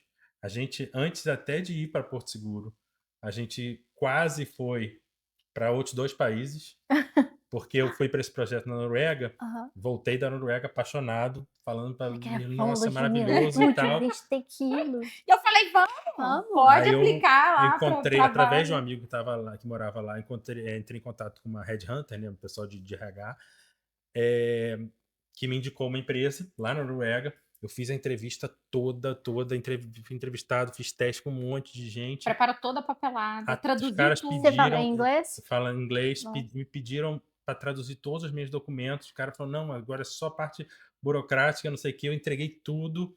No Quando final, eu para terminar de assinar o entregar, contrato, ele falou. o cara, não, eu acho que você não vai se adaptar à cultura daqui. Acho que Ai. melhor a gente não O que não faz sentido, né? Você passar por tudo Porque eles isso, sabiam mas que- essa Fazer tudo, justificativa. né? Eles sabiam que é brasileiro desde o primeiro momento, então não era. Né? Aí não deu. Aí foi, acho que durante o mestrado dela, No final do meu mestrado, o Também meu orientador, ele tinha um contato muito forte na Austrália, em Perth. Aí ele falou, Ludmila, tem uma vaguinha para você lá, para você fazer o doutorado. Falei, será? Não sei. E aí, assim, eu não mostrei muita empolgação, porque, como eu te disse, não era bem o caminho que eu queria seguir. Mas estava muito encaminhado para que eu fosse. E aí, a gente não foi também, não. Aí fomos para Porto Seguro. Fomos Então, pra Porto assim, Seguro. né, nada a ver com as outras coisas, também nada a ver com aqui. Porque o mais lógico, né, se a gente estivesse pensando para vir para cá, seria muito melhor para a gente, né, pelo pensamento lógico, a gente ter vindo assim que saiu do Rio, porque a gente teria vindo com, vamos dizer, com dinheiro, porque foi o dia que a gente botou nas empresas, teria vindo, né, mas acabou que não foi. Fomos para Porto Seguro, tivemos essa experiência com restaurante, com empresa Vocês abriram um restaurante lá. Chegamos a abrir um restaurante. Então, esse projeto da minha irmã de marmitas saudáveis e tal, e tudo acabou evoluindo para abrir um restaurante de comida saudável. E aí a gente entrou junto com ela nesse projeto e a gente teve esse restaurante. A família toda trabalhava nele e o Ciro, em paralelo, tinha lá a empresa dele de automação. Durante 2 anos foi isso aí, basicamente, que a gente fez. E depois daí vocês vêm para os Estados Unidos. Se foi depois de lá que vocês vêm para cá, e o que aconteceu para vocês saírem do país de fato? Mesmo que já estava Noruega aqui, Austrália ali, Estados Unidos, Kansas. Por quê? O que aconteceu? Acordei, Ciro, vamos para os Estados Unidos. Então, primeiro, a gente não tinha qualidade de vida no Rio. A gente tinha a parte financeira, mas a gente não tinha qualidade de vida. Depois a gente tinha qualidade de vida, mas a parte financeira não acompanhava da mesma forma. E a gente olhou para o Brasil com uma certa frustração, em que a gente pensou na época, estou colocando todo o meu esforço, toda a minha energia, a gente sempre trabalhou com muita honestidade, nunca tentou fazer conluio com ninguém, né, ter favorecimento de nada, e aí é muito difícil você crescer empresa no Brasil nesse sentido, não que ninguém consiga fazer, mas para a gente foi. E aí essa frustração foi crescendo, conversando com meu irmão online um dia, ele já morava aqui, eu falei, Júnior, o que você acha da gente ir para os Estados Unidos e tal? Eu tô cansada do Brasil, nada funciona. Aí ele falou, olha, eu acho que o perfil de vocês é um perfil para os Estados Unidos, porque aquilo, se você é uma pessoa que trabalha honestamente, se você tem vontade de ralar, e eu sei, a nossa história de infância foi essa ralando, né? A gente não caiu do céu. A história de vida do Ciro também é. Então, a gente não. Apesar de ter a formação profissional, Uhum. a nossa história de vida foi: se precisar limpar a casa, eu vou limpar a casa. Se precisar. Eu nunca escolhi trabalho. Né? Eu tenho mestrado, e daí? Né? Como é que eu vou Isso pagar as minhas contas? uma das coisas que chama muita atenção, e agora eu tô vendo, eu tô sentindo em vocês a humildade de vocês. Porque por mais que vocês tenham, até arrepiei aqui agora, por mais que vocês, o Ciro com toda a formação engenheiro, você com essa formação toda voltada, né, para medicina, ciência, biomedicina, Microimuno, eu ia falar imunologia. pesticida, imuno. Quando você me fala, e quando eu vi também as suas outras entrevistas, você fala que você foi para a limpeza, que você largou, porque eu já tive pessoas trabalhando com a gente que virou e falou: não, eu não vou limpar, porque eu sou contadora no Brasil, Uhum. eu sou advogada no Brasil, eu não vou. E o Ciro vai contar pra gente mais pra frente que ele foi assim até o, entre aspas, o fundo do poço, e ele foi humilde ainda e se abriu, não, cara, eu preciso, por mais que você me paga o tanto que você conseguir, eu preciso. Então, assim, eu sou fã de vocês, honestamente. Ana Paula, obrigada. Mas sabe o Sério. que é? Eu acho que há uma percepção errada, talvez parte da nossa criação, da nossa cultura no Brasil, de que a nossa profissão define quem a gente é. Então, eu sou engenheiro. Olha, aqui tá uma capa de engenheiro, e você entra dentro, você só cabe ali dentro. Uhum. No nosso caso, a gente sempre entendeu isso, a gente tem em unidade. É que a gente é muito maior do que a nossa profissão. A nossa profissão é uma parte da nossa vida. Foi muito bom estudar enquanto eu estudei, foi muito bom pegar os meus diplomas, mas isso é só uma parte minha. Cadê todo o meu potencial? Eu sou capaz de limpar uma casa. Qual que é o problema? Qual que é o problema?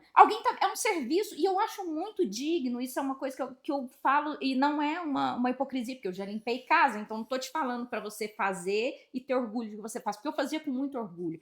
Eu já falei isso várias vezes para as pessoas, eu falei, olha, eu tenho muito orgulho de entregar um serviço que eu estou levando bem-estar para as pessoas. Eu podia estar, ao invés de limpando a casa da minha cliente, entregando. Imagina, ela é enfermeira, médica, trabalha o dia todo, tá lá tratando as pessoas, está ocupada. Ela não pode limpar a casa dela. Não é só porque ela não quer, ela não pode, ela não tem tempo, ela não tem energia. Ela tem outras coisas para se dedicar. Ela precisa que alguém ajude ela, e ela paga por essa ajuda. Eu tô lá.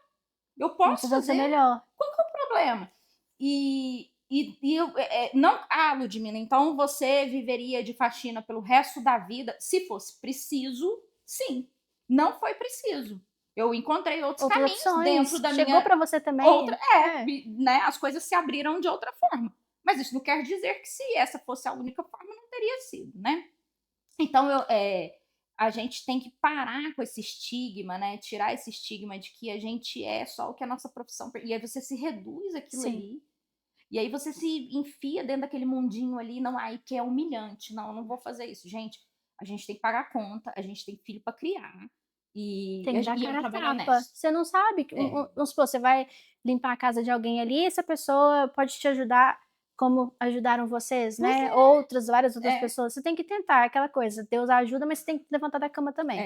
Isso. E aí vocês vêm então pra cá, seu irmão, né, te faz a sua cabeça. E aí vocês pegam a mala e tudo. Quantos anos tinham seus meninos? O Davi tinha 5, a Alice tinha 1 ano e meio. Uau. 1 ano e meio. Aí Como é que foi essa transição, essa adaptação? Primeiro, para mudar foi assim, a gente nem depois que decidimos mudar, a gente não tinha como mudar, primeiro, não tinha como vir. Aí a gente falou, não, a gente vai, a coisa que a gente tinha de mais valor era o carro. Vamos anunciar o carro, se a gente vender o carro, a gente vai. Temos, sei lá, temos 15 dias, uma coisa assim. Falei, não, porque, né, senão a gente tem que continuar a nossa vida aqui, né? Não pode, temos que ganhar o pão do mês que vem e tal. Não, vamos botar o carro, se a gente vender o carro, a gente vai. Aí botamos o carro para vender, aí apareceu uma pessoa, um cara que tinha acabado de vir dos Estados Unidos, Ele estava mudando, voltando dos Estados Unidos para o Brasil mudando para o e Brasil para Porto dizendo: Seguro. não tá dando, lá não tá bom, e não sei o quê.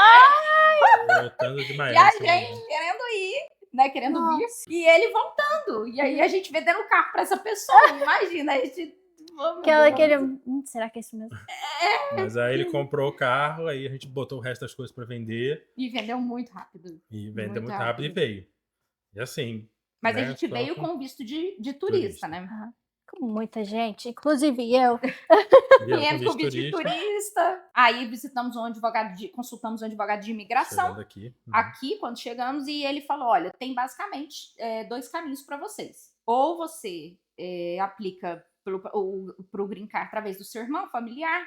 A fila era de 8, 11 anos, alguma coisa assim. Vocês vão ficar ilegais durante esse tempo.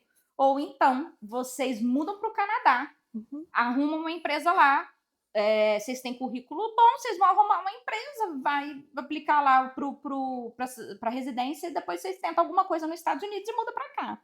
E aí a gente falou, nenhuma das duas opções. Ele falou que tem uma terceira, que é volte para o Brasil.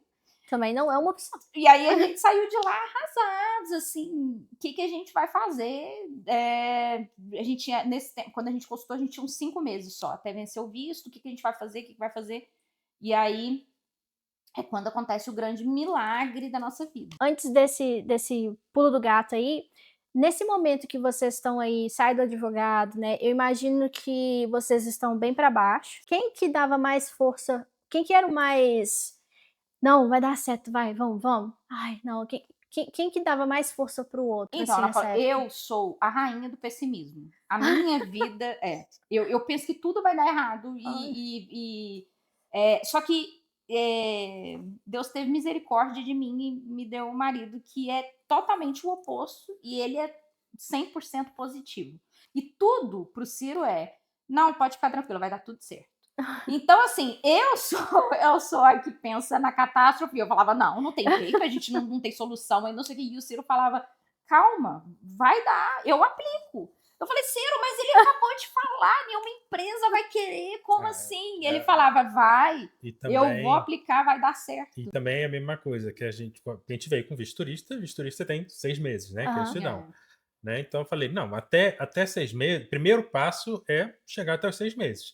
A gente não quer ficar ilegal, não quer passar do nosso tempo de status e tal. Tudo mais. Então, pelo menos 6 meses a gente tem. Se a gente, depois de 6 meses, decidir que vai ficar legal, tudo bem, né? É o que a gente quer e tal, né? Legal, né?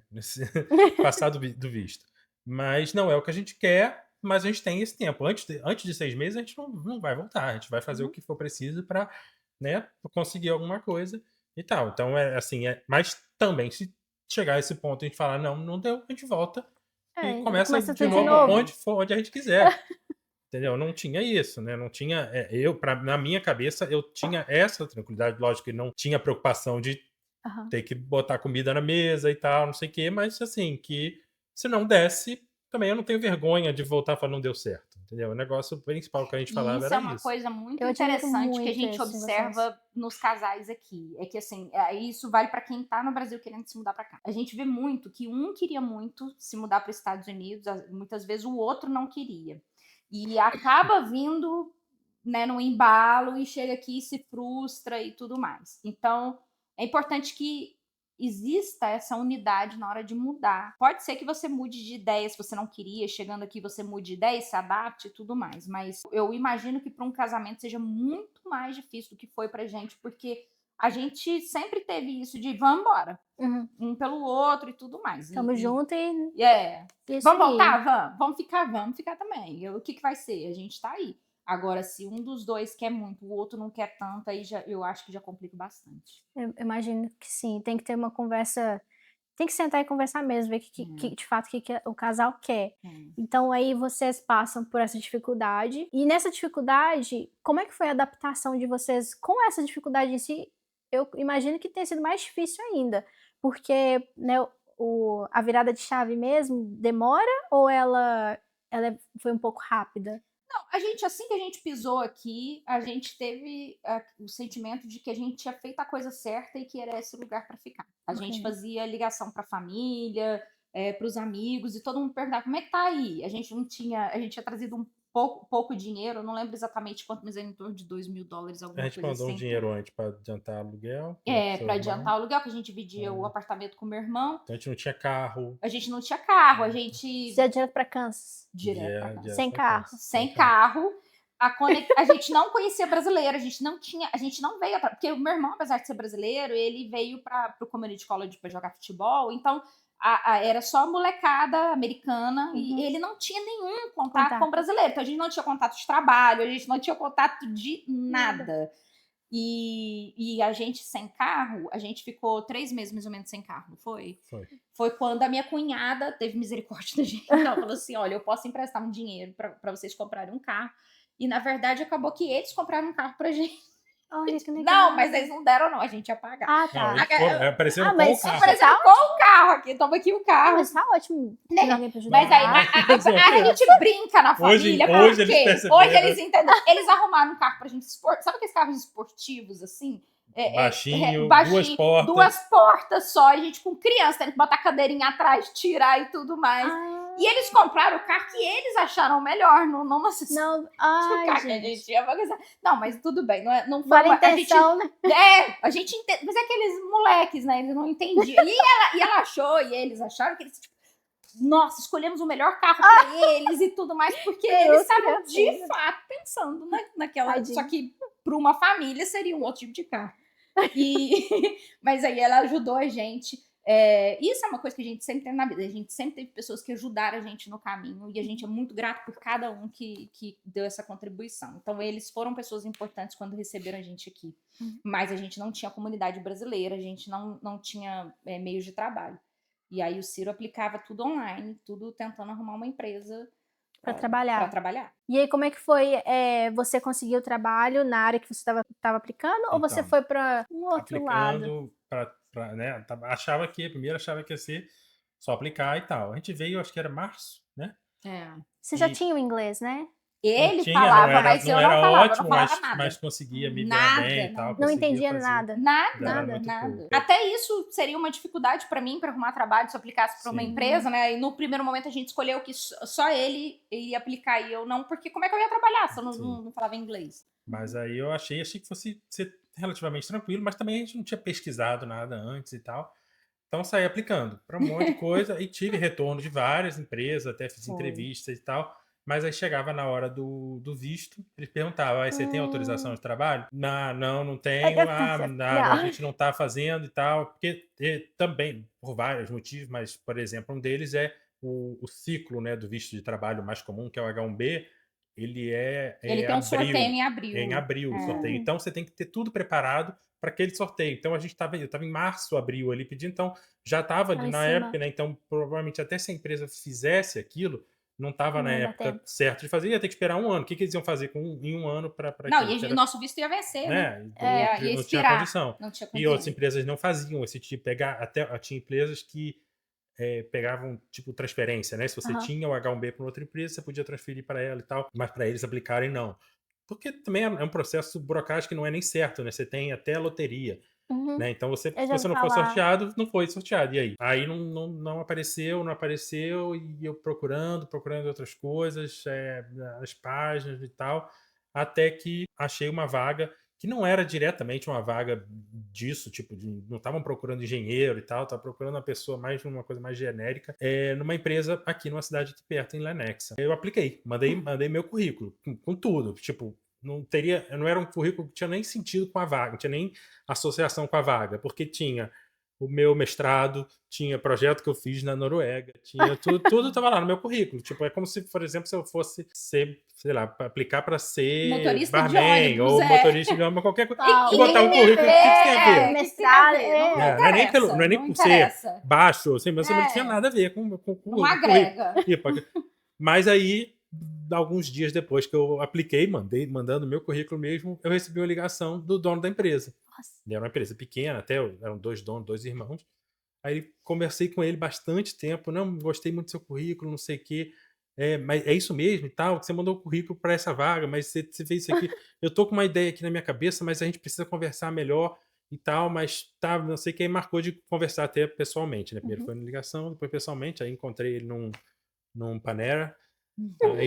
Aí, no caso, já foi o irmão dele, né? Esse foi um irmão.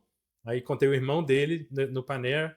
Aí fui, conversamos lá e tal. Falei do meu currículo todo, do projeto da Noruega. Esse primeiro irmão tinha morado na Noruega, inclusive tem família lá e tal. Então, boa parte da vida dele ele morou lá, de volta e meia ele tá lá E aí também. já gerou uma conexão, porque o Isso, cara vem então. do Brasil, mas Aham. aí ele conta que ele Não teve um é. projeto na Noruega O e cara ia me fala inventar. que foi lá. Bom, já entendi É, que tem alguma verdade tinha aí. alguma E ele coisa aí. foi conectando. Aí ele falou: não, eu tenho um projeto e tal, não sei o quê, mas vamos conversando. Até aí não deu nada, né? Aí ele foi pro lado dele. Depois eu encontrei ele mais algumas vezes, né? Que algumas ideias que ele teve e tal, mas nada, foi só a conversa e ele falou que tinha essa ideia e tal e tal. Até que um dia, nossa situação tava ficando apertada. A gente nem carro acho que tinha ainda nessa época, não. Tava ficando bem apertada mesmo. Aí eu liguei para ele e falei: olha, eu preciso resolver aqui, preciso de alguma coisa. Você tem aí o que tiver para fazer, eu faço, não sei o que, mas eu preciso dar continuidade aqui, porque eu preciso pagar as contas e tal, não sei o que. Aí fui conversar com ele de novo, ele falou: não, mas a gente não tem essa condição, tal, não sei o que, mas eu tenho uma ideia. O meu irmão namora uma advogada de imigração. A gente vai conversar com ela lá e vamos ver o que vai Pra dar. você ver. Aí fomos lá conversar com ela. É esse cara do Craigslist? Do Craigslist. É mesmo cara do É porque só Craigslist. cortando, resumindo aqui, ele aplicou no Craigslist, ele foi até uma vaga, ele viu a vaga no Craigslist, né? E quem conhece o Craigslist sabe que a reputação hoje em dia não é tão boa, né? Não. Tem muito scammer. Sim. Não. Aí Legal. fomos lá com essa advogada de imigração. Ela também não deu muita esperança de cara. Ah, não, porque falamos tudo, né? Do irmão e tal, não sei o quê. Ela falou: olha, mas tem isso aqui, tem essa possibilidade aqui, que é o visto J. Mas ela não tinha experiência nenhuma com esse visto e tal, mas ela falou daquilo. Aí eu fui atrás, pesquisar e tal. O J é um visto de intercâmbio. Então, ele muitas vezes é usado por universidades no Brasil e tal, em outros lugares, para fazer esse intercâmbio. Da pessoa está fazendo, por exemplo, um doutorado, aí vem para cá, faz mais um ano de doutorado aqui e volta e tal. Mas tem também como você só fazer como se fosse um estágio numa empresa, né? Aí ele é um visto que é mais flexível. Eu era engenheiro, entendeu? Então eu não precisaria nem estar recebendo dinheiro. Pode ser um visto até sem compensação financeira, mas tem essa flexibilidade. Aí eu fui Legal. atrás, tem que achar uma agência de intercâmbio, então fui atrás da agência de intercâmbio, fizemos todo o processo e tal. Nisso, nosso visto de turista estava acabando. O Aí coração eu já lá. apliquei para extensão do visto de turista. Falei: não, meu cunhado vai casar, a Não, gente mas precisa mais ficar do mais que um isso, tempo. né? A gente já estava entrando nessa parte burocrática, né? De mandar os papéis Sim. para poder fazer o visto. E a gente descobriu que o Passaporte do Davi. do Davi estava Pra vencer. para vencer. E aí, todo o processo com a embaixada, para o consulado, ia demorar mais tempo do que a gente precisava para submeter os Do papéis. visto. Sim, aí Nossa. começou um estresse, Ana Não, mas Paula. apliquei para extensão do visto. visto turista. Demora para receber a resposta, né? Mas Sim. apliquei. Aí aí deu certo, conseguimos pegar Do Davi. o passaporte do Passaporte, Davi, mandar aplicou, tudo para deu a tudo agência, certo. tal, aplicamos, volta para o Brasil. Vocês voltaram pro Brasil? Voltamos Porque pro Brasil. esse processo, a gente tem que fazer o faz- processo consular no Brasil. Você faz a entrevista no Brasil. Tem que fazer entrevista no Brasil. Entendi. Então você pega o visto mesmo no Brasil, tudo aprovado e tal, porque geralmente você faz do Brasil, né? Então você faria no Brasil, você não faz o ajuste daqui. Fomos pro Brasil, fizemos tudo lá. E lá na entrevista, o cara: mas por que você ficou 8 meses, né, nos Estados Unidos? Eu falei: não, por causa disso. Eu tinha a aplicação da extensão do visto, nem aprovação ainda tinha, mas não, tá aqui, meu cunhado e tal, e eu também estava conversando com essa empresa e tal, não, tá, pô, liberado. Aí voltamos para cá. Ufa. Quando a gente chega no aeroporto, o agente lá do border, você vai pra salinha. Manda ele pra salinha e eu e os meninos ficamos Eu sem notícia. tava com uma maleta com todos os documentos. Todos os documentos. Só que nem passou na minha cabeça, quando eu embarquei no Rio de Janeiro, Ele colocou na mala. dá mais uma mala para carregar, não sei o que, Aí despachei. ele não tinha a documentação que precisava apresentar, então Eu não tava junto com o checou. papel. Aí quando a gente Tava chegou, com o cara falou, documento e tá, tal, tudo mas- bem, mas eu quero ver documento tal. Eu não tinha. Ele falou, não, então você vai pra salinha pra se explicar. E aí eu fiquei... Nossa! Ai, meu coração. E não explicaram nada pra ela, deixaram ela passar. Que eu também não entendo nem E o por quê. inglês você não tinha Não inglês? tinha, Não não tinha. falava inglês. Não, e eu nem- com e os nem dois- se as duas tivesse, crianças, ninguém nem explica. Você não chorou, não? Não, eu não Aí eu chorei. já tinha chorado.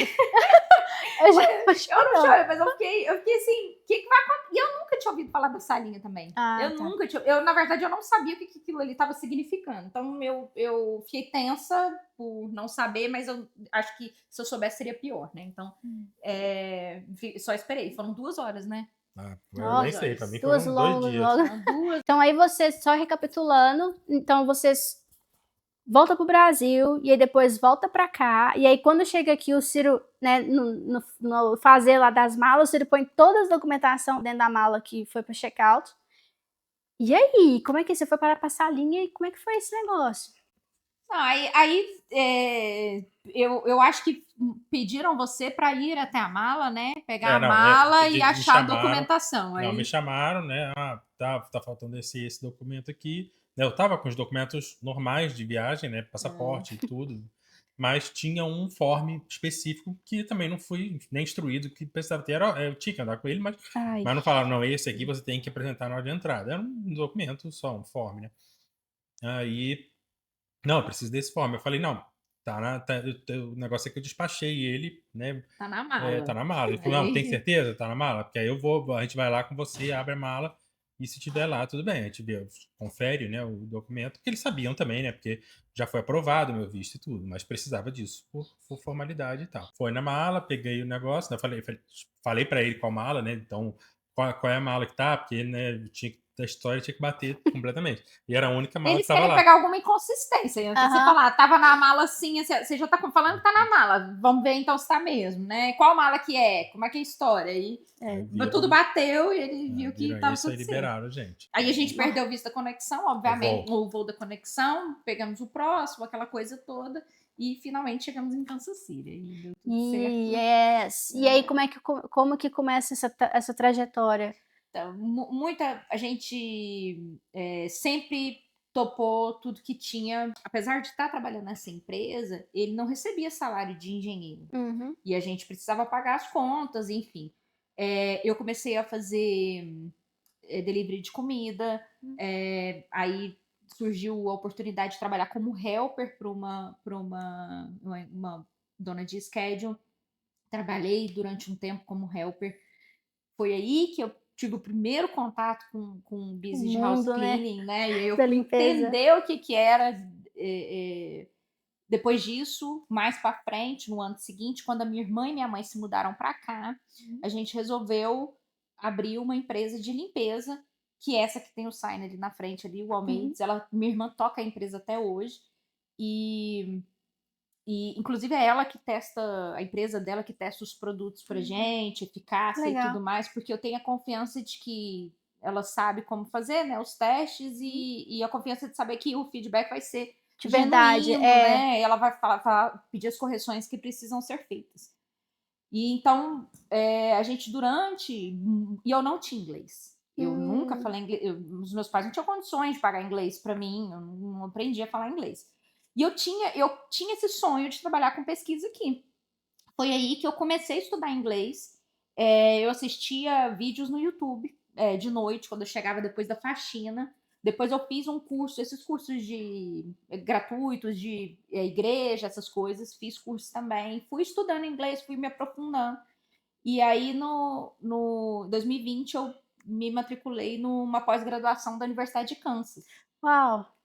Meu inglês era muito ainda No muito Covid. em pleno Covid. E o meu inglês ainda muito cru, né? Assim, eu fui na cara e na coragem, porque eu sempre tive isso, Ana Paula. A gente também, brasileiro, tem muito essa mania de criticar o outro brasileiro, o inglês que ele fala. Você tá aqui há 5 anos, você tá aqui há 7 e não fala ainda. Dependendo de onde você vive, com quem você convive, você não vai falar mesmo, né? Eu fiz essa pós-graduação em ciências médicas. E aí, abriu as portas para mim para trabalhar.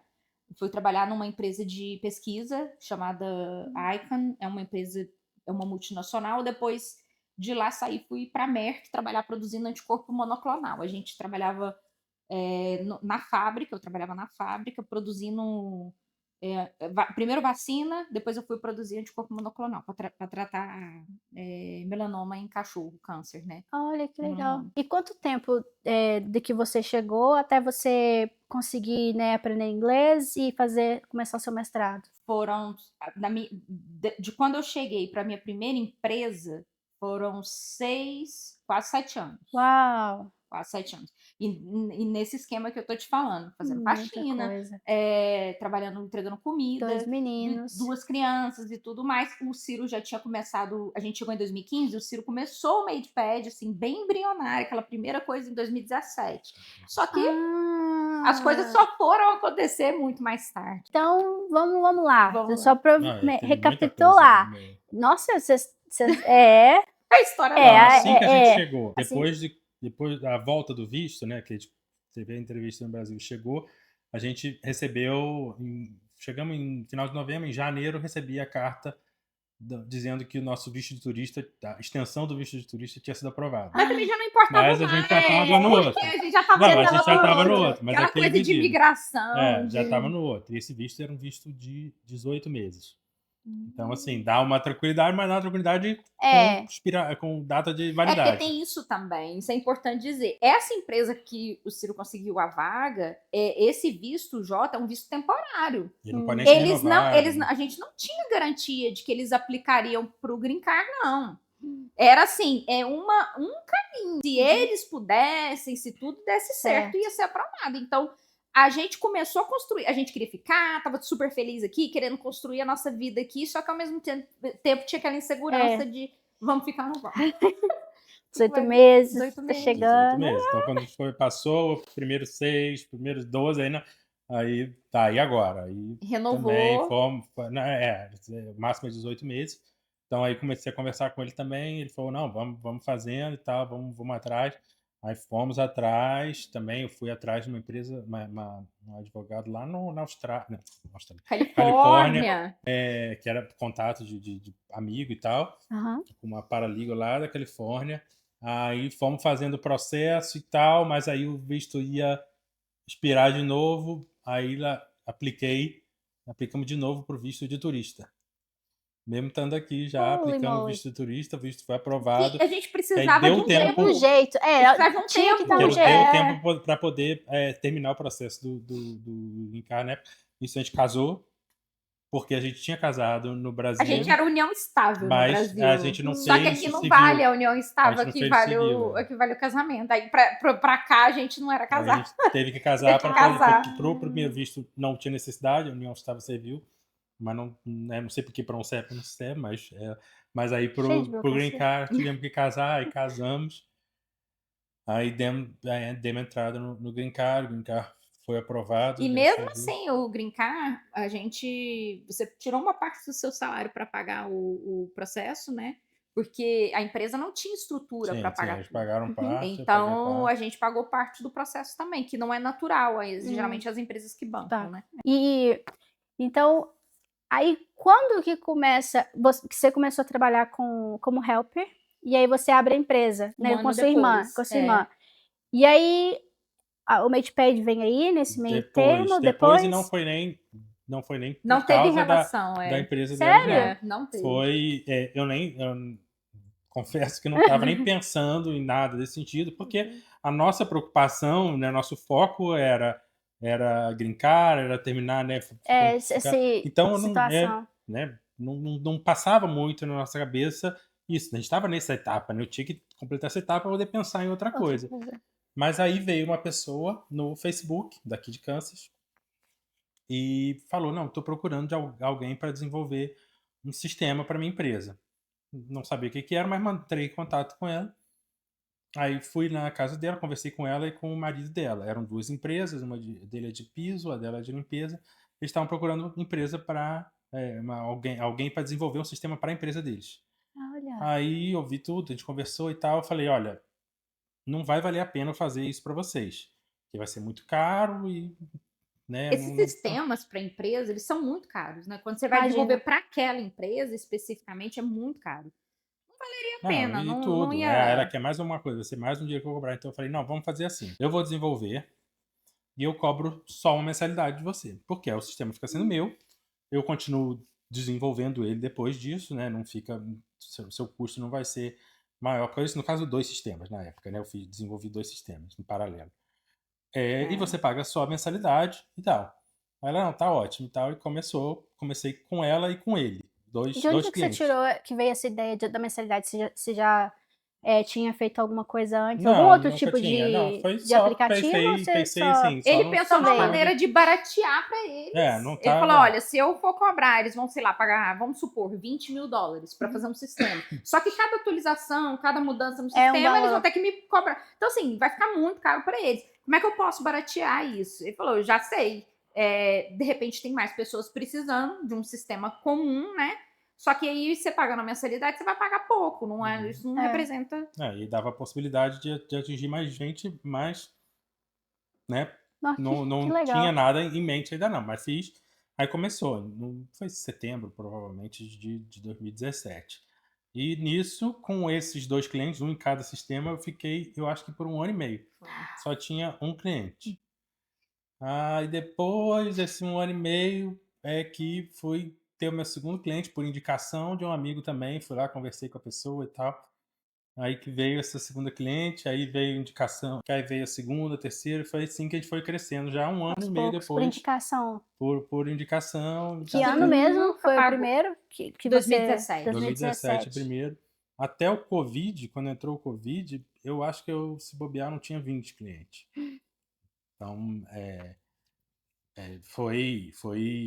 mas assim, eu tinha um emprego, né? Não era nem assim, eu não tava, não era, minha vida não dependia daquilo, Um extra. né? Então, e também não tava investindo tudo que a gente tinha nisso. Era uma coisa que a gente lidava mesmo como se fosse um extra mesmo. No final do ano vai dar um dinheirinho, a gente usa para viajar e tal, né? Porque a nossa vida até lá, né? Só Também que era. aí tem o meu lado na história, que é o seguinte: durante muito tempo, eu cobrei do Ciro que ele fizesse a opção, porque imagina, ele trabalhava 8 horas por dia numa empresa, chegava às 4, 5 horas da tarde e ele ia para frente do computador programar, mexer no projeto, final de semana. Era o tempo inteiro dedicado ao MatePad, o tempo dele livre. E eu falava para ele, falava, Ciro, a gente tem que ter vida como casal, como família, você fica despende muito tempo na frente do computador e tudo mais. E aí ele falou, olha, Lu, tô nesse projeto que eu acredito, eu acho que isso pode ser uma ferramenta muito importante dentro do business de house cleaning e tudo mais. Mas aquilo me chateava muito, porque ele tomava muito tempo da vida dele. Imagina. Muito tempo. E a gente não ganhava dinheiro com isso. Não era nada que tivesse valendo a pena todo aquele esforço. E com o meu pessimismo. Como é que você lidava? Como é que era pra você? Porque, imagina, Ciro sai o dia todo para trabalhar 8 horas, quando chega em casa, vai pro computador e fica aí praticamente a noite toda. Você mesmo trabalhando, cuidando das crianças. Exato. Como é que estava a relação de vocês? Vocês ainda estavam... porque, assim, eu e meu marido às vezes pega pra capar. Mas normal. É natural. Como é que vocês ficaram nessa época? A gente não é que a gente tenha pensado em separar, que tava. Que alguém tenha se ferido, se machucado, assim, em termos de sentimento profundamente. Não foi isso, mas foi uma situação muito estressante no dia a dia de cobrança. Imagina, Principalmente pros em dois. relação a ele, de falar: olha, peraí, mas e aí? Aqui em Kansas, Ana Paula, na época, tinha essa pessoa utilizando, e eu acho que, se não me engano, tinha mais uma pessoa só. Né? E a gente conhecia várias pessoas do business de house cleaning e as pessoas não usavam o aplicativo. E eu falava, Ciro, como é que isso é tão importante assim? Como é que isso está trazendo... Eu já trabalhava com faxina, eu sabia as soluções que o MadePad oferecia e tudo mais. Só que eu falava, parece que o business de house cleaning ainda não está preparado para esse avanço, porque as pessoas com quem eu trabalhava usavam caderninho. Todo mundo usava caderninho, todo mundo fazia anotação. E parecia que não tinha essa coisa, assim, um aplicativo, parece que é avançado demais para o processo, para onde a maturação do business não está nesse nível. Só que o timing do MadePad que também ajudou que a história se transformasse, porque eu tenho para mim que mais ou menos depois da pandemia ali, a gente passou pela pandemia com o MadePad ali, é quando começa mentorias, começa Uhum. os cursos, começa O online cresce. o online cresce, É. né. Ah, E o até business de house cleaning, ele começa a mudar sai dessa escala super amadora, essa coisa focada no operacional bem básico, e ele começa a adquirir características profissionais. Então as pessoas começam a trazer de grandes empresas o RH, a parte de marketing, aí o CRM, e aí começa essa história, mentorias, Uhum. cursos, ninguém É. falava sobre isso. Quando a gente chegou, pelo menos eu Não tinha. não Eu tinha também isso. só escutei mesmo depois da pandemia. Então aí foi quando eu acho que o aplicativo foi deslanchou, que é formação quando as nessa pessoas imagem. se abriram para o digital. Foi. Até então era tudo no analógico, tudo aqui no caderninho, né. E só que a minha visão era do caderninho. E eu Uhum. falava assim, e a minha visão e a minha experiência como helper, depois como dona de sketch, falava: "Ciro, eu acho que as pessoas não estão preparadas para o aplicativo", Não, né. e no Covid também, não que tivesse sido difícil, né, nesse caso para a gente, porque eu tinha o meu outro trabalho, inclusive nesse período, foi um período que até ela trabalhou lá na mesma empresa que eu, né, nessa mesma Eu fui empresa, para ela aprender trabalhou, inglês. Eles me arrumaram ela uma ficou vaga, o um chefe ano, dele me arrumou uma vaga de Legal. package handler. ela Aí ficou um ano lá, eu fui trabalhar lá e eu falei: "Terry, eu quero aprender inglês". Ele falou: "Pode vir". ela Porque ficou, entrar em contato com um americano o dia todo, você, né, É, você deslancha. ela deslancha. ficou um ano lá, mas aí quando bateu o Covid mesmo, lá para março, abril, né, de 2020, que foi quando aqui fechou, né, tudo, veio aquele negócio depois do Spring Break, né, que quando Foi, que as crianças não voltaram para a fecharam escola e tudo, tal, abril, maio. aí que eu vi que, assim, nossa, um monte de empresa vai ter problema também de limpeza, né, porque limpeza é uma coisa fundamental, que o Covid afeta direto, porque um monte de gente vai falar: "Não, não quero mais, Uhum. né, vou parar por um tempo e tal". Aí Foram as eu 2 mesmo, coisas. Num primeiro momento, as empresas não tinham serviço, porque ninguém queria contato com ninguém dentro É, de área externa, de fora, dentro da sua casa, mas depois começou a surgir demanda por, não, processo de mas sim, sim. descontaminação e tudo Mas mais. aí quando o pessoal foi, as empresas, eu vi que a empresa começou a perder, cliente por causa Cliente. disso, eu falei: "Não, vou parar um pouco de parei de cobrar mesmo", falei, avisei todo mundo, não era muita gente também, né, falei: "Não, eu vou ficar um tempo sem cobrar", porque primeiro que o meu custo era muito baixo ainda, porque é né, de infraestrutura, de pouca gente Mandar usando, eu mensagem, tinha essas condição coisas. de sustentar, aí eu falei: "Se eu começo a cobrar, o pessoal vai sair e não volta mais, melhor eles é. continuarem usando". Então eu falei: "Não, pode deixar". Teve gente até que chegou e falou: "Não, Silvio, eu vou continuar pagando, não tem problema e tal". Tem gente que falou: "Não, obrigado e tal, não sei o quê, vai ajudar e tal". E eu fiquei acho que uns 3 meses eu não cobrei nada, né, de quem aceitou, quem bateu o pé e queria pagar. Eu deixei, não tem, né, não tem problema. Mas, porque eu falei: "Não, afeta todo mundo e eu sei que, né, que tá afetando", e às vezes é uma empresa pequena, tinha empresa de vários tamanhos, mas eu sabia que podia afetar a ponto da pessoa não ter condição de fazer mesmo. Eu falei: "Não, vamos fazer". Aí consegui me passar também por isso. E aí passou o Covid, aí veio essa demanda maior ainda Maior. até e tal, o pessoal que ficou foi sustentando. E veio essa coisa do digital e tal, muito influencer, muita mentoria, que foi quando acelerou o crescimento do MadePad, graças a Deus. E foi quando a gente conseguiu também chegar. Eu estava mais difícil, né, quando a gente decidiu expandir, né, assim, foi sair de Kansas, porque nessa época eu tinha, se eu não me engano, 3 ou 4 clientes aqui em Kansas, Uhum. mas não tinha saído de Kansas. Então, saí entrando em grupo de Facebook, falando: "Não, quem quer experimentar e tal, não sei o que, tudo", grupo de brasileiro, né, sempre de brasileiro, na Flórida, Nova York, eh, sei lá, Atlanta, Califórnia, saí botando Até então era só você? Você não tinha ninguém trabalhando com você? Não, ninguém era só trabalhando, ele, só Só eu. você. só ele. Meu custo era muito baixo, né, só tinha a questão da infraestrutura mesmo do sistema e tal, mas era só eu. Aí consegui uma pessoa em Massachusetts, uma pessoa na Flórida, e Só. foi assim. Aí daí Foi dessa crescendo. indicou e tal, então foi. Tá, porque é fácil indicar o vizinho, né? Mas aí É. para mudar de estado foi que era mais complicado, para dar esse salto. Então quando a gente conseguiu, aí começou a ir crescendo um pouquinho ali, até que chegou numa pessoa de mais influência e tal. A gente conseguiu chegar em alguém que tivesse uma visibilidade Visibilidade maior, maior. que a gente conseguiu. Então aí foi, graças a Deus, que a gente conseguiu crescendo e tendo essa visibilidade. E quando que você fica só por conta do MadePad? Quando você começa a ficar Foi só por conta? só esse ano. Esse ano? 100% MadePad só 100%? esse ano. Foi E em essa fevereiro. foi uma grande luta. Que Foi, ele não. Primeiro, porque a gente tem muita gratidão pela empresa, né? Que aplicou por tudo. Então, assim, a gente não queria só pegar o green card, virar as costas e falar: peguei o green card, tchau, sou cidadão, sei lá o quê. Não. Eles serviram pra gente e a gente gostaria de servir para eles. Só que o Ciro, ele fica. Se qualquer hora do dia e da noite você mandar mensagem para ele, for de trabalho, o Ciro responde. Né? Qualquer lugar que ele tiver, qualquer hora, isso eu tô tentando Mas e a Ludmilla? tirar ele. Não, a Ludmilla também. Ah, A Ludmilla tá. também. A Ludmilla também. Entendi. Só que a Ludmilla Né? Deixa eu mandar uma mensagem meia-noite do Billbox aqui. Lud, eu preciso, né, Mas lascar. a minha demanda por resolução de problemas não se compara. Ninguém tá usando produto de limpeza 10 horas da noite, mas a dele é pessoa mais tá atualizando pesada. o sistema, sei lá, no fuso de vocês, né? E aí sei lá, meia-noite, que pra gente é 11, às vezes 10, e aí ele tá respondendo. Da Califórnia antes, né? Mais cedo.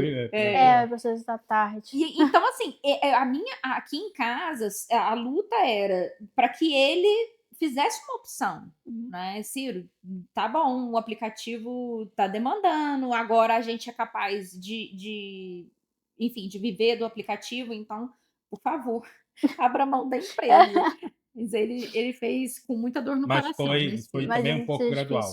Foi. Ano passado, Passou para alguns dias da semana. eu tirei um dia da semana, um mês depois meu chefe chegou e falou: você não quer tirar mais um também, não? Eu falei, não, tudo bem, posso tirar. Aí eu fiquei indo 3 dias na semana, uns 6 meses mais ou menos assim. Aí no começo desse ano eu falei com ele e tal. Aí ele, não, tá bom, não tem problema. Eu falei, não, você precisando de qualquer ajuda, né? Lógico, não estamos aqui, não estamos. E pronto, aí saí. E só tá 100% MadePad agora. 100% MadePad. E Buy Unbox, né? Também ajudo quando precisa, mas foi fundamental, porque, lógico, agora tem equipe de desenvolvimento, tem equipe de suporte, né? Tem marketing e tal, mas chegou num ponto. E tá em 5 países hoje.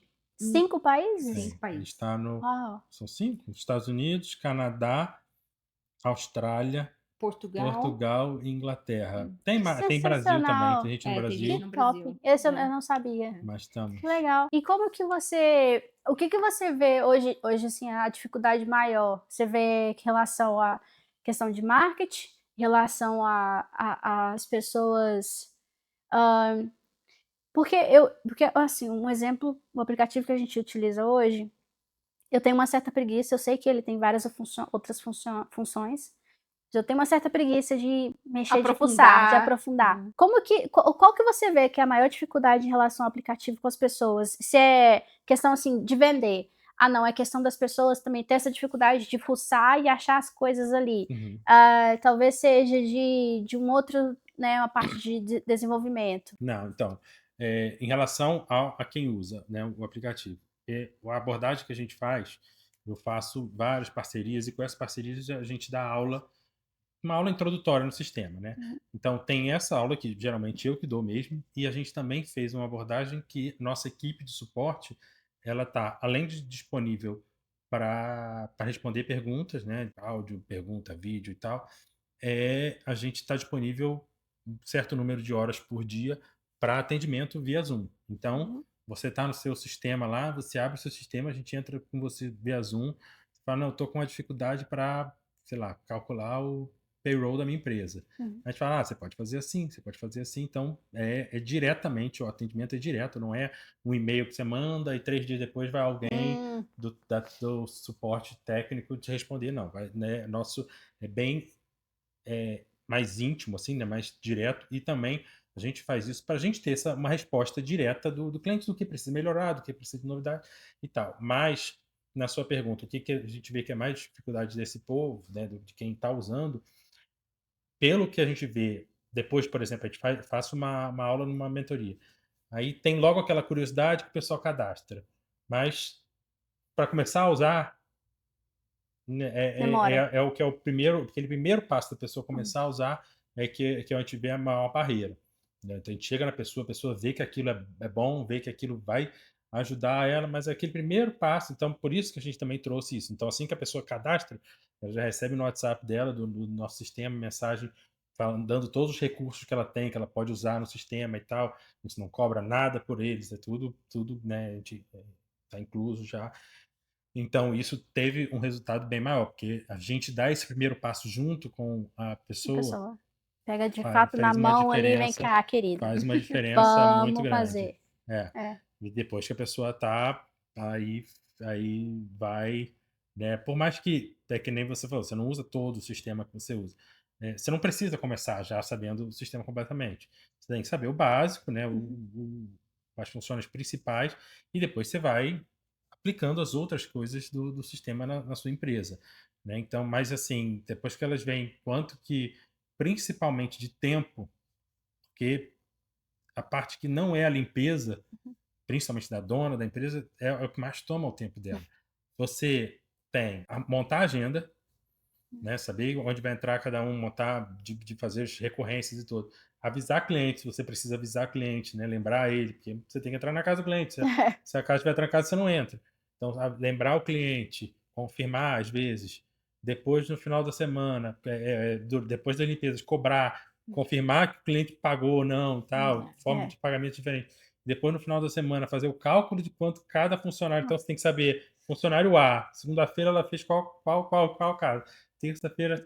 Então, isso é uma coisa que você faz na mão, que você pensa, não, tudo bem, eu tenho só uma agenda aqui, vou na casa do cliente e faz isso. Bem, mas quando você tem uma equipe, 2, 3, 4 equipes, você vai ter que cuidar de cada uma dessas coisas. Então, isso passa a ser um trabalho que toma muito tempo desnecessário, principalmente da dona da empresa, e é onde a gente entra. Né? É o que primeiro impacto delas verem, pô, olha quanto tempo que isso vai me dar toda semana de livre para eu ou não fazer nada ou fazer alguma coisa, por exemplo, para crescer minha empresa, para me preocupar com coisas te dá liberdade, né? Mais me tempo. preocupar com coisas que realmente vão fazer diferença. Porque isso, na verdade, você está só correndo atrás do que já aconteceu. Você não tá, né? Então, todas essas funções. Como todas as ferramentas que a gente tem, por exemplo, para fazer a preparação do Tex, quando sua empresa vai preparar o Tex lá em abril. Você tem toda uma papelada para arrumar, você tem toda uma coisa para fazer, planilha, você tem toda uma informação para fornecer. Você tem que demanda tempo e energia sua e tudo mais. Eu acho que o aplicativo como o MadePad, que você tem que, num primeiro momento, vencer essa barreira de dedicar tempo e você tem que conhecer, então você tem que aprender. Então é praticamente estudar como é que a coisa funciona e depois preencher com informação. E, sinceramente, Ana Paula, a gente no dia a dia, a gente tem 1 milhão de coisas para fazer, né? Somos mulheres, mães e tudo mais. Mas depende da quantidade de clientes que você tem. Pois é. Até porque quem é pequeno é até bom, porque vai começar crescendo. Mas até para quem... A gente já teve experiência com empresas grandes, tal, bem grandes até, que aí a gente até elaborou, né, formas de simplificar isso. Que, por exemplo, por mais que a empresa, vamos dizer, sua empresa tenha 300 clientes. Mas num dia, na segunda-feira, se você tem 3 equipes, vamos dizer que você tenha 9, você tenha 12. Aos poucos. Então, você se preocupa com a segunda-feira. Vai lá no sistema, bota segunda-feira. Por quê? Primeiro, segunda-feira, sua equipe já vai poder trabalhar até com o sistema, mesmo que o resto da sua empresa está em branco, da sua semana está em branco. Mas segunda-feira está preenchido. Então, você já vai gastar um tempo. Gasta um tempo, em vez de você gastar o tempo avisando o cliente, mandando mensagenzinha para todos os clientes, bota lá o de segunda-feira, você vai ver segunda-feira funcionar. Funcionou? Ah, que bom, gostei. Então, vamos passar para terça. Ali, em 2 semanas, praticamente, gastando bem menos tempo que você teria fazendo tudo, você completa gastando um pouquinho de tempo. Então, tem formas também disso. Mas o negócio é a boa vontade, principalmente, né? A pessoa tem que pegar e falar, também, não, né? vamos fazer. Parar para sair da cama e e a mover, se resposta mover. que a É igual o tem- Plex, a gente manda aos 45 do segundo tempo, com um monte de coisa, mas tem que fazer, então... E a resposta que a gente aplicativo tem também, é isso. né? É todo mundo falando, não sei como eu consegui viver Sem, né? sem, porque...